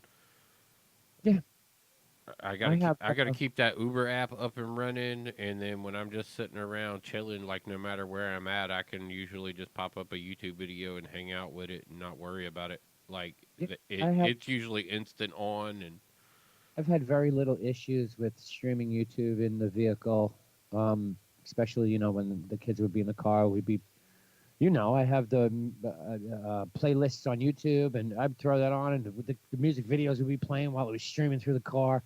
I never really had many issues with that. Ren, your thoughts on video experience streaming? We're talking YouTube, Hulu, I'm gonna HBO, go AT&T. AT&T. Okay, I think this one may surprise a lot. It's Sprint. Oh shit. No, it's not Sprint. It's close, though. I will say that. It is Verizon at 58.8. Okay. That puts them Is in that a the, 100 score? it's a 100 score. That puts them in the fair to good category. Okay. 55 is the borderline from fair to good, which is pretty much where everybody's going to rank in this period. Well, yeah, and yeah. it's going to be an interesting take on like user experience in this realm Yes. because it does get judged pretty harshly as far as like if you end up buffering during a show, your vote could go way down if it happens at the right moment in a show. Or the wrong You could be moment, like, "Oh, this is the shittiest coverage ever," and all of a sudden somebody's turning in a 34 on their vote sheet. They're like, it was all good except for, and it really fucked up a good part of the movie. And timing could be so relevant on a vote that might have been cast in this category. So I like seeing the numbers lower than 60. I agree with that. I totally agree with that because I don't think we're at that point of 70s to 80s yet. Yeah, if there were 70s and 80s, you'd look at it like you look at a Google review, like who paid to be up this high on the list. Right, or Amazon. Yeah, exactly. So Verizon clocks in number 1 at 58.8. Number 2. That's how I answer a lot of surveys for them too. So how satisfied are you with this? Somewhat satisfied. That's that 58. Yeah. Yeah, that's around a 58.8. Yeah. Number somewhat 2 satisfied. at 55.5. That yellow company, Sprint. Wow, they did really come up. Well, I'm thinking also because a lot of their plans are dumbed down. Like a lot of people don't know that if you don't have if you don't pay that extra $20 for unlimited streaming or unlimited data with Sprint, you're getting dumbed down to 480 no matter what you're trying to watch. Yeah. Now, see, I don't have that issue because again, I'm paying for. Yeah, well, most of the time it's weird. Most of the time when I'm actually watching anything on my phone of like substance, I'm sitting here in Wi-Fi. Yeah. I don't have an unlimited plan on my phone. I spend a lot of time on Wi-Fi. I do pay for a VPN so that when I go out places, I can use other Wi-Fi and be good. You get a knock on some speeds when you do that over other people's Wi-Fis, but that's okay, usually for the most part. Yeah. Coming in a real close third. AT&T. Is that company that we like to refer to as the Netflix on us. Oh, T-Mobile. T-Mobile at 54.7. Rounding out the crowd here, that blue company. This is AT&T's first time in the 4 spot. AT&T at 51.9. Okay, probably the worst if you wanted to compare it straight up to Verizon at 58.8, but 51 still. All right, puts in the fair category. Well, that just means people are like, yeah, it works. Yeah. So, depending on how you want to slice it and dice it. Those people claim to understand technology pretty good. And they're like, yeah, it works. What do you expect? It's over a phone. Yeah. Like that's the AT&T customer. They're just kind of understanding. They're like, Oh, yeah. It's new. We just got this feature where we can watch videos on our phone. And the other thing is I'd be curious to know how many of these test bed subjects are with a specific carrier because of the perks. You know what I mean? Like Ren's on a certain carrier because, well, I'm getting fucking Hulu and this for free, and I'm over on Sprint and I'm like, well, I got Hulu and Tidal for free, and you're on Verizon going, well, hey, I got fucking YouTube and YouTube Red or whatever. Let's talk about what I really get. Well, And the reason why I am with like DirecTV and Verizon right. is because they provide me NFL. Well, yeah, true. I Okay, yeah. get the NFL network automatically on any phone that I get from Verizon. Right. It is an automatic app that comes as part of the operating system when you first Right. download it, and Yeah. you have to opt out of an NFL package. Listen, now one of the real reasons why I was with Sprint is because I got NASCAR. Yeah, got NASCAR. Yeah. I mean, now I get Hulu and Tidal for free, and I don't even take advantage of the Hulu because I didn't even know I was getting that. Believe it or not, I just actually read that like 3 weeks ago in my fine print, and I was like, oh, good, I can cancel my Hulu and just resubscribe. That's what I was like. Yo, I finally get to start watching some shit on Hulu. When my Spotify was like, yo, we'll give you if you'll pay us $1, we'll give you Hulu. And I was like, oh shit, you $1? That's easy. Yes, and I was never paying for Hulu because I was just piggybacking on Ren's account. And then I got the promotion that came across the line, 1 year of Hulu for 99 cents a month. And I was like, all right, I sucked up his shit for long enough. I'll just pay for it now. Now I'm at $6.99. Don't even fucking bat an eye. Verizon takes 3 categories: video experience, 4G availability, and 4G coverage. 2 of those categories were real damn close. Yeah, and the thing is they're motivated in taking that next step into the 5G category. Them and T-Mobile are very focused on that 5G expanse. I don't really hear a lot about what AT&T's got going on, but they've had such an infrastructure and other shit that it wouldn't surprise me that they would put themselves in a position to maybe be good moving forward. But AT&T comes in second, taking 2 categories with download speed experience and latency, which I guess is good. Quick, fast network with the highest download speeds. They pulled a draw with T-Mobile in the voice app experience. Again, that's outside of cellular. We're talking conference calling or point-to-point calling or video calling, those kind of apps, peer-to-peer, shit like that, those kind of apps. FaceTime, WhatsApp, Discord, whatever the fuck the case may be. I didn't even think about that. Look, the only problem that anybody ever runs into on Discord across all of the Discord members that I have association with, which is out of Mississippi, Ohio, Tennessee, North Carolina. Right. All of us have been on mobile with Discord, and aside from your phone mic being pretty shitty, and it just being your phone's microphone is the problem. Right, yeah. Everything outside of that, we've never had a problem getting somebody into a Discord, like, if we send them a link and go, and I've connect. Just connecting with you, even, granted, most of that time was over mobile, Wi-Fi anyway, but never really had issues there. Yeah, see, because even, like, Sone, if I at him and he's on his way back home from work, and it's something that we would need to talk about because he's going to be just cutting it so close on getting ready for the show.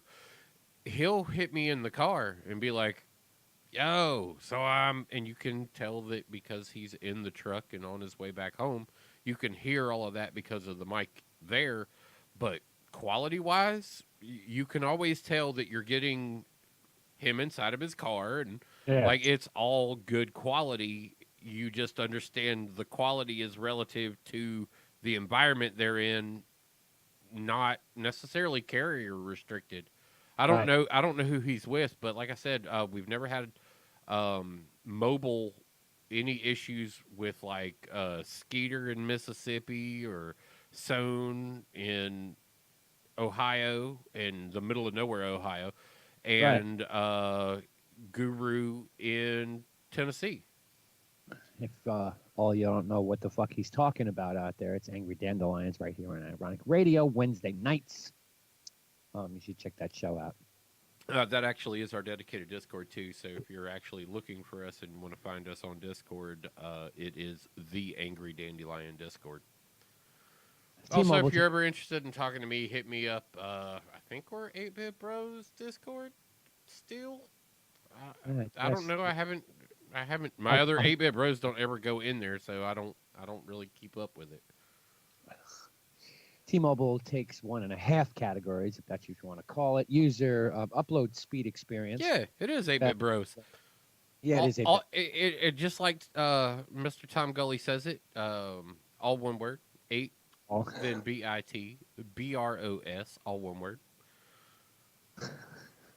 Love it. That is how our Discord's set up. So T-Mobile split the voice app experience with AT&T. Sprint takes no categories, which isn't surprising. But what I find interesting is I can't wait to see what or how the next chart shapes up. We're sitting at a point in time where this T-Mobile Sprint merger is... I think all it does is it eliminates Sprint from the conversation at that point. Like, that's all it's going to essentially do. No. If there's the merger there, it's just going to be T-Mobile or whatever the next company name becomes after the merger. That's T-Mobile? And that's it. Like, I don't think that, like, Sprint's not going to become more relevant because they merged with T-Mobile. They're gonna just be like Nextel was, like there for a little bit and then they're gone. Yeah, no. See, here's some of the big deals about the merger and why people like AT&T are desperately trying to stop it, and why Dish Network is in front of Congress going, you can't let this happen. Because Dish has their own fucking issues, even though they own a shit ton of bandwidth, they can't do anything with it. No, they're starting their own company too. They need to, because the DirecTV AT&T merger that was put through that allowed them to do that. Yeah, Dish needs to be able to compete. The kicker with the Sprint T-Mobile deal, it has to do with bandwidth allocations. Okay, and this is what all your analysts and stock market guys understand, and I think this is what a lot of... it's just like pollution tags when you talk about China owning debt. Yeah, I think the general public doesn't understand it. If this T-Mobile Sprint merger goes through, whatever the company comes out on the winning side of that, which would probably be T-Mobile, since they're the ones buying Sprint or merging with them, and whatever the new company name is going to be, whether it's ST-Mobile or fucking Sprint T-Mobile, whatever, they will have, I want to say, the largest network, but the highest bandwidth network on 2 different frequencies. Technologies, too. Well, but the 2 technologies can merge together real simple. That's the key. Sprint owns almost all of the 600 megahertz bandwidth, and T-Mobile owns almost all of the 1800 megahertz bandwidth. So you've got the high end of the spectrum, you've got the low end of the spectrum. Okay? T-Mobile, right here, this is a Sprint phone. I can put it on T-Mobile tomorrow. Not a problem. Some Verizon phones? Yeah, no. AT&T? Absolutely not. Well, you went from AT&T to T-Mobile, right? I went from I took an iPhone from AT&T to Sprint to T-Mobile, all same phone. All I had to do was swap a SIM card. How'd you do that from GMRS, SMRS to? Because the iPhone is. Oh yeah, the World Phone, right? World Phone, right. Yeah, that's how he got away with it. Was the World Phone? iPhone. And I can't take this to AT&T. I can do that with this phone too. Just swap my SIM card and I'm immediately on World Phone. Whatever. Actually, I can take this because this is a World Phone also.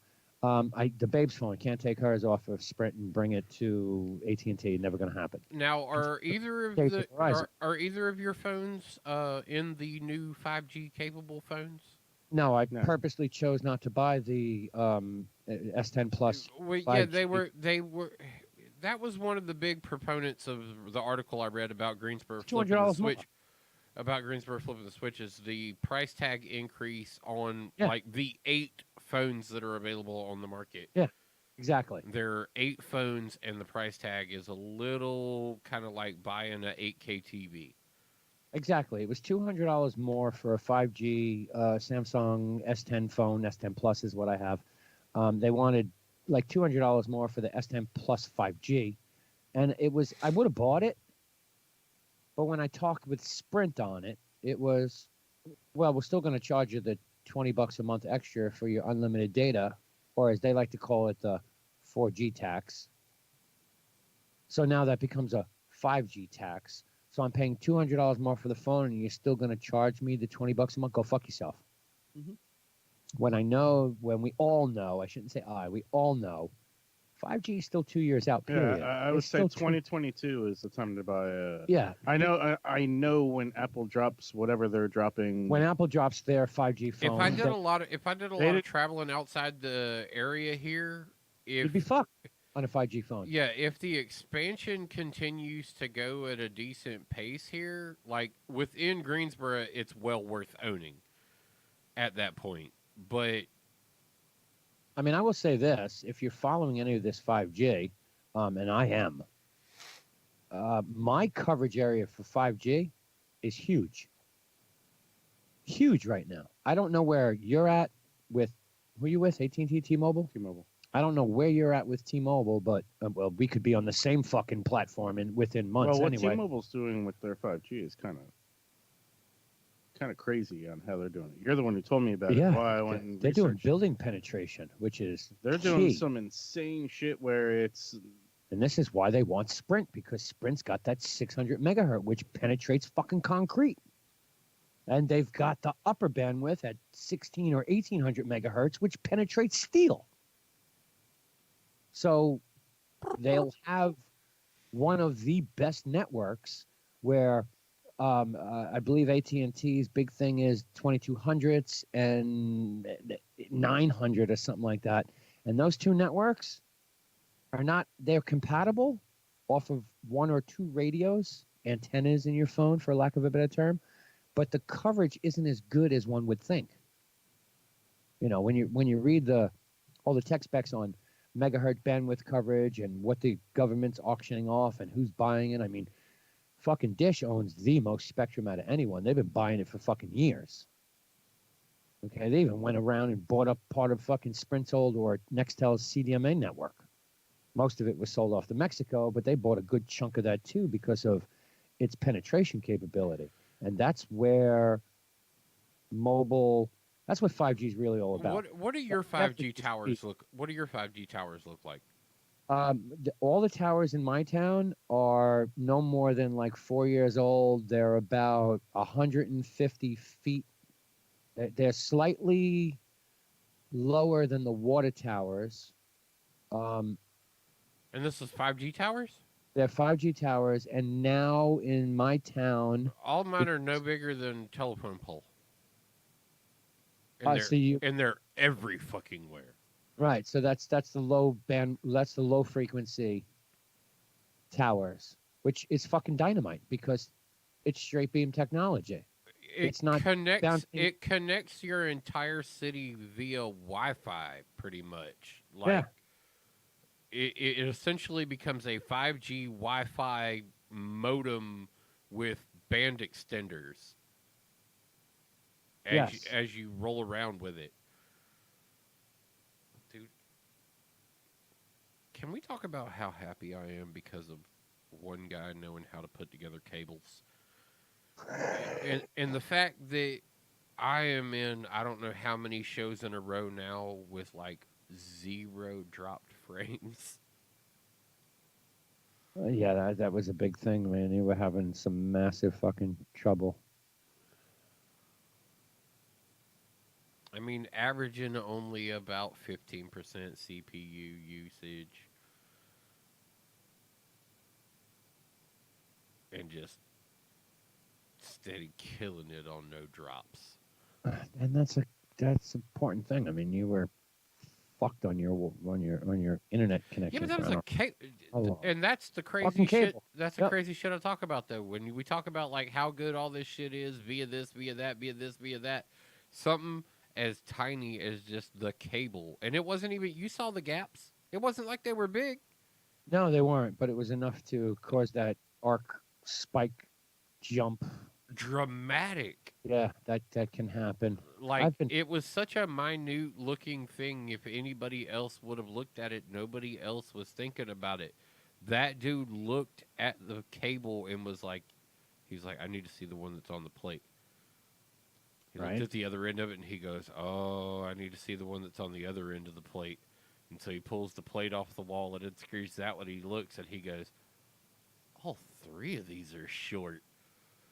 cables were fucked. And they're like the wall cables fucked. We're talking like that far. Like it was that far off. Like you see that little bit of blue? Like it was just that far where the white that was supposed to be around the copper didn't seat flush against the base of the twisty part. Damn. And I mean, just barely, but he noticed it was on this end of the cable, on that end of the cable, and on the cable going outside. He saw those three connection points and was like, he's like, I'm going to build you a new cable for outside, and I'm going to give you a factory cable for inside. Yeah, big time. And he put everything back together, and you've seen the experience since then. Shout out to a good friend, Sinful Angel. What's she do now? Welcome. She received the package I mailed to her. Oh yeah. She just messaged me, and I know she'll be listening later. And her Instagram's been going. I sent her. She asked me to get stamps. She takes the pretty pictures. Turns out, it's hard to buy U.S. postage stamps in Canada. So she wanted these stamps that came out, and I was like, yeah, no problem, I'll get them for you. So I got a full sheet, which is cool. I mean, it's not a little book. This was for collection purposes, right? Well, I have no idea. You still don't know? I'm assuming it is. They were the new stamps that came out in the United States for PTSD. Okay. So I was able to get a full sheet, full sheet, and sent them that. And then I was in the store around, I don't know, Christmas time, and it's fucking like Walmart or some shit like that. And, looking around for stuff. And found a frame that fit them perfectly. No, not even that. But no, believe it or not, you're going to fucking laugh when you hear this one. So we're looking at like pajamas and shit like that because we're doing Christmas and Christmas Eve at my parents' house, and we were all this pajama party. So me and the babe were like, well, we'll get matching pajamas, and I'm not seeing anything that I fucking like. And so I'm looking at some little bullshit fucking like end cap stand of garbage, like here, buy a $4 card game, or some garbage. And on the shelf are these fucking Band-Aids, on like the clearance rack. Okay. Normally $15.99 for 20 Band-Aids, but now it's like $6.99 or some shit. But they were sloth Band-Aids, little sloths on them. Oh yes. And Chelsea Sinful Angel has got this thing for fucking sloths, and I was like, I got to get this. Yep. I just got to mail it to her. Fuck it, I mean. Yep. Stick it in there and go. Yeah. So anyway, I mailed it, and who the fuck knew? I didn't realize mailing shit to Canada through the post office could take like a week and a half. No, got to go through customs. Customs. It's fucking America. Yeah, well, no, it's Canada. It's a loft apartment above a party. Yeah, it's a loft apartment above a great party. You're absolutely right. And I mean, and all it is fucking hop, skip, and a jump over a line in the road. I mean, what do you got to do? Show a driver's license? My sloths have to show their driver's license to get over there? You need a passport now. No, they did travel with enough postage. Unless you have a real ID, you need a passport to go to Canada. Wait, hold on, Webb, you got confused. That postage was just what you needed to send those Band-Aids. You were supposed to wrap the package in it if you wanted it there in a timely fashion. Oh, no, I put it in a nice padded envelope because I didn't want the stamps to get fucked up or anything like that. Because like I said, it is a full sheet. It's a proof. I didn't want it to get fucked up. I'm hoping she doesn't use them to mail. It's a proof. But do whatever you want. They're yours now. I don't give a shit.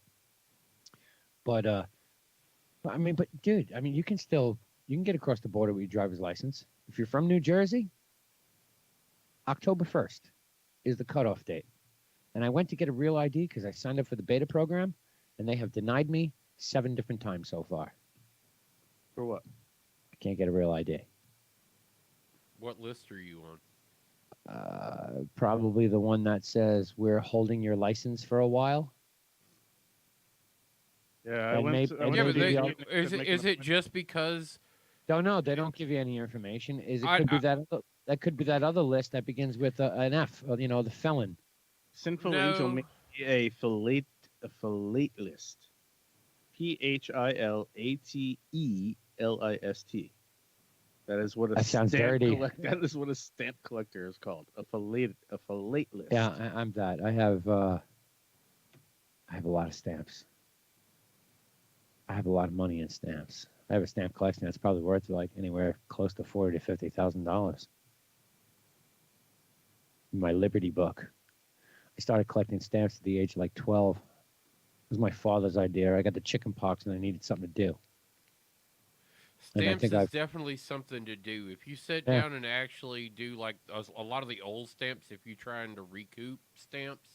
Well, and it's funny you say that because and I had the chicken pox and then got mono on top of that. So I was like, God.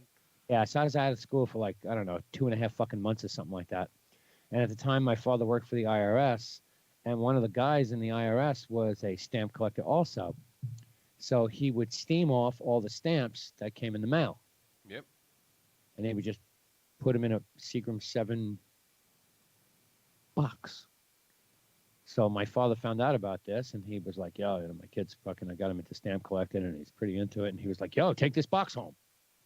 And I must have had, I don't know, thousands of the stamps you had to re-steam apart in some cases, I'm sure. Oh, yeah. Yeah, but thousands of like 4-cent stamps. So what are we talking about? 4-cent stamps, 2-cent Yeah, stamps. Makeup stamps, man. Every time they'd raise postage, you'd get makeup stamps that would be 1 cent, 2 cent, 3 cent stamps that would be whatever your difference was to make your old stamps still work. Do you know how many times I went through that box looking for the upside down plane, thinking it's going to be in here? It was a box. And like I said, like you go to the store and buy a case of Seagram 7, a fucking liquor box, packed to the top of stamps. The guy must have been collecting them for fucking 20 years in the IRS. 20 fucking years. I don't know. I think if you're working at the IRS and you're getting letters, you're probably getting maybe a box of Seagrams maybe every 2 years. But I will say, I did get some pretty cool stamps out of that box. Bet. Yeah, I bet.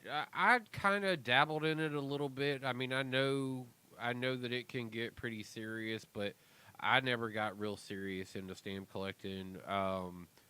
Oh, my father used to buy me all the proof sets and shit like that for Christmas. That was always I was a model car guy. Like, I wanted to put together puzzles and models and shit like that. I mean, I still to this day put together model cars and shit like that. Like, it's just, that's something I've always been into, is like that thing. That's been my collectible thing. Like, I've got Matchbox cars. I've got Hot Wheels that go back forever ago.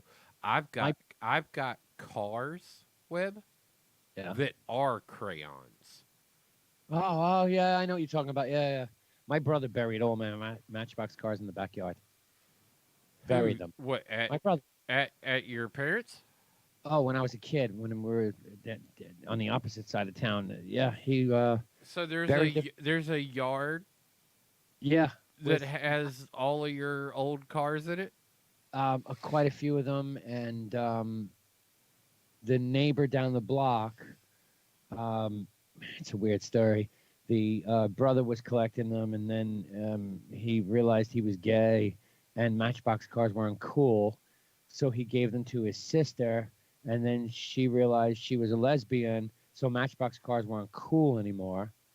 I don't understand. Yeah, me neither. I mean either. I don't understand how either of those work out. But well, the point is I got the whole collection. Yeah, that's cool. I mean, Matchbox cars. There's a certain like time frame of series that Matchbox was the shit. I had Matchbox cars going back to 1965. Yeah, like I said, there's a time period where there's a certain series of Matchbox cars that came Oh, out yeah. that were the absolute shit. Like Matchbox was the shit because they were full metal construction. Yep. Full metal, no underbody, just the wheels. Yep. I had those, and they're buried in a yard somewhere. My fucking brother buried them along with my army men. It was like a big war he had, and then just filled it in with dirt. It's It like must have been a meteor strike. something because we used to, we had this whole little area in the yard that we could play in, and I would fucking dig holes to China and shit like that. And he fucking had I had an entire little like village and roadway set up and shit, and used sand and dirt and made it hard, and he fucking just that was it. I was Caved it gonna all say in. then one day Pompeii happened. Yeah, yeah, yeah. So I mean, I don't know what any of that would have been worth, but like I said, I did have like original sets What was first that, year. Mount Vesuvius? Yeah, Mount Vesuvius, Mount St. Helens. You fucking or the one in No, that Indonesia was that just exploded. Mount St. Helens. Yeah, dude. How crazy is like there's some wild shit going on around the world right now, folks, and all of the people who are in these affected areas. A big shout out from the A-Bib Yeah. Bros. Hope everything's Prayers. going okay, man. Yeah. The koala population in Did you see the woman who was fucking driving around saving all the koalas? She had like 14 of them in a fucking car. saving, great- saving koalas is one thing. Ain't nobody fucking with a drop bear though. No, or the iguanas that have fallen from the trees. Or That's the in Florida. spiders. Is that Florida? Yeah, Oh, iguanas got iguanas falling from the trees because of cold weather. right. It's the funnel spiders dropping out of the trees in Australia. Attacking There's people. all kinds of stuff going on in Australia, man. Considering like the amount of continent that is on fire, and it is horrible.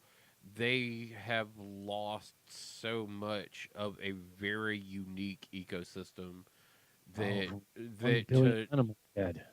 to try and even fathom what coming back from this is gonna even possibly be like is just unreal.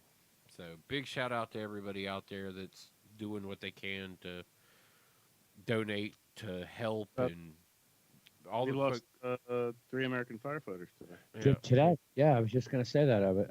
Yeah, 3. I Y'all mean, know this where fire. gamers go to Bungie.net and buy the T-shirt. It goes directly to the proceeds Oh, of yeah. Australia. If you're a gamer, that's a good platform to go to. If not, I'm sure you can find there's a dozen places to be able to donate to send support to Australia because they need it.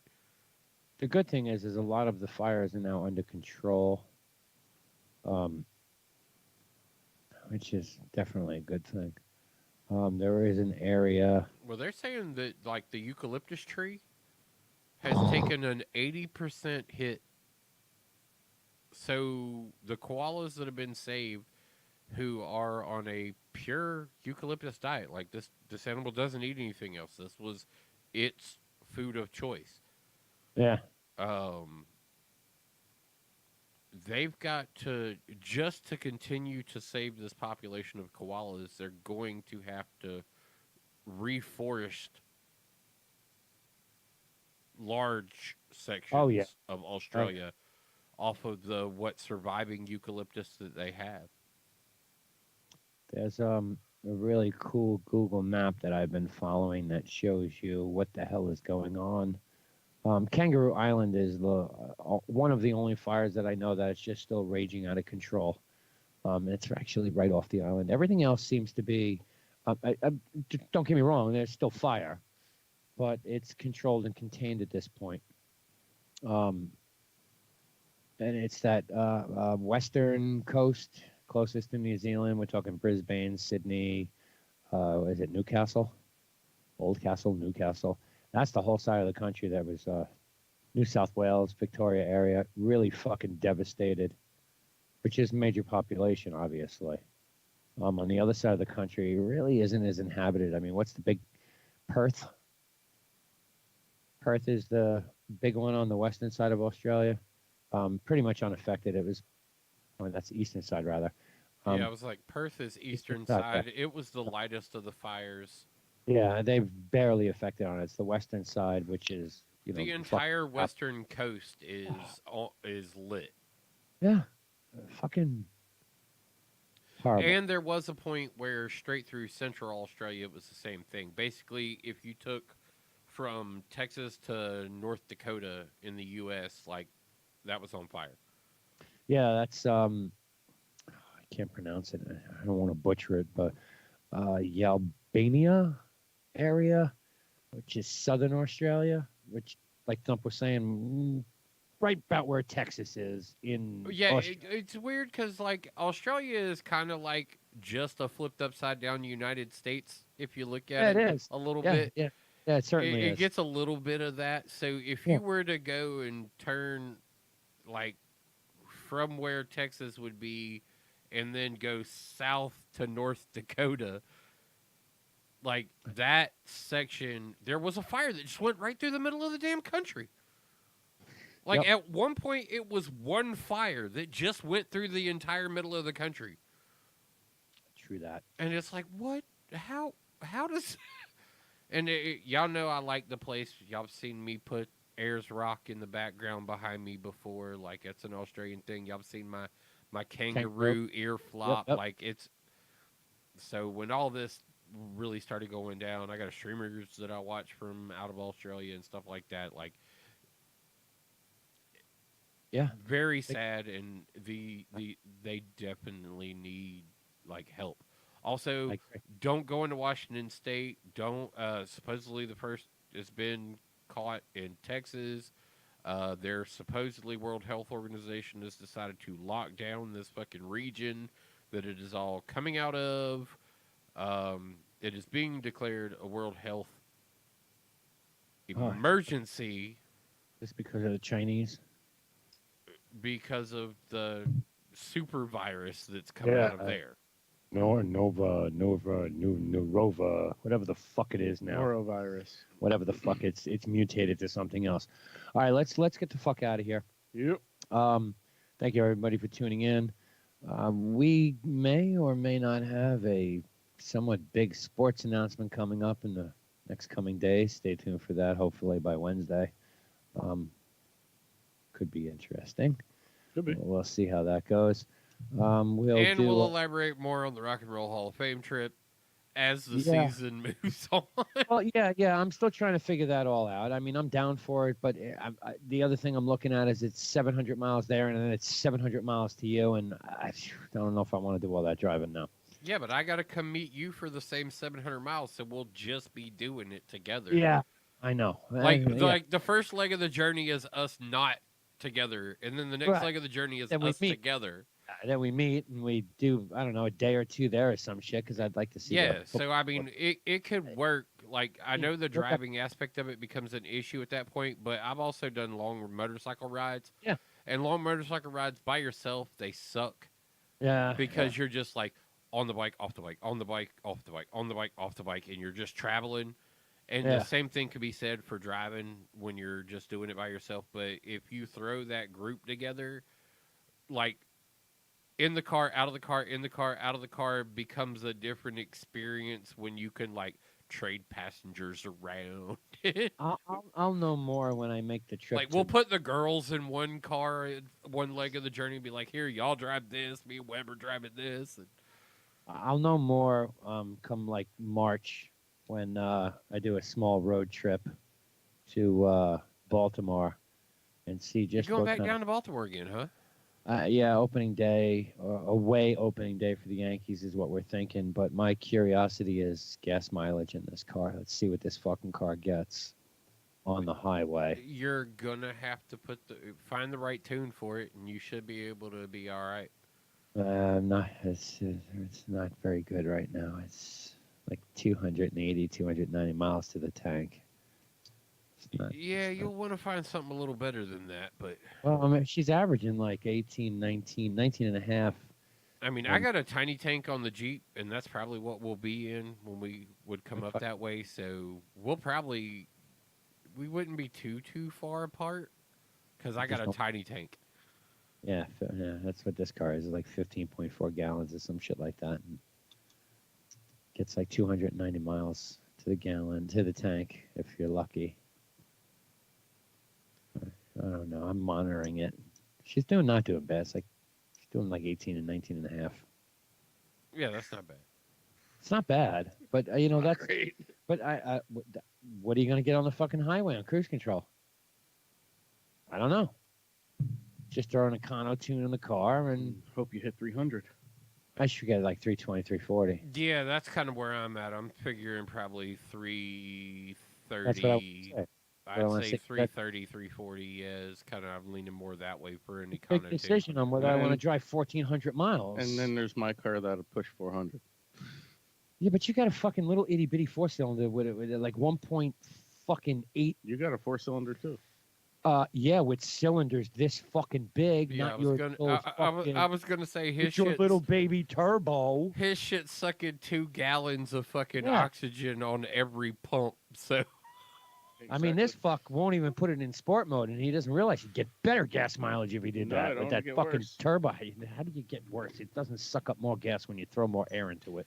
you guys enjoy so- the ride home. Y'all have a good night. This has All right, been Pete- the 8-Bit Bros. Shout out PTE Squad, all the motherfuckers that normally Spunk Lube. You got it. Like Retro Yeah. Revolution.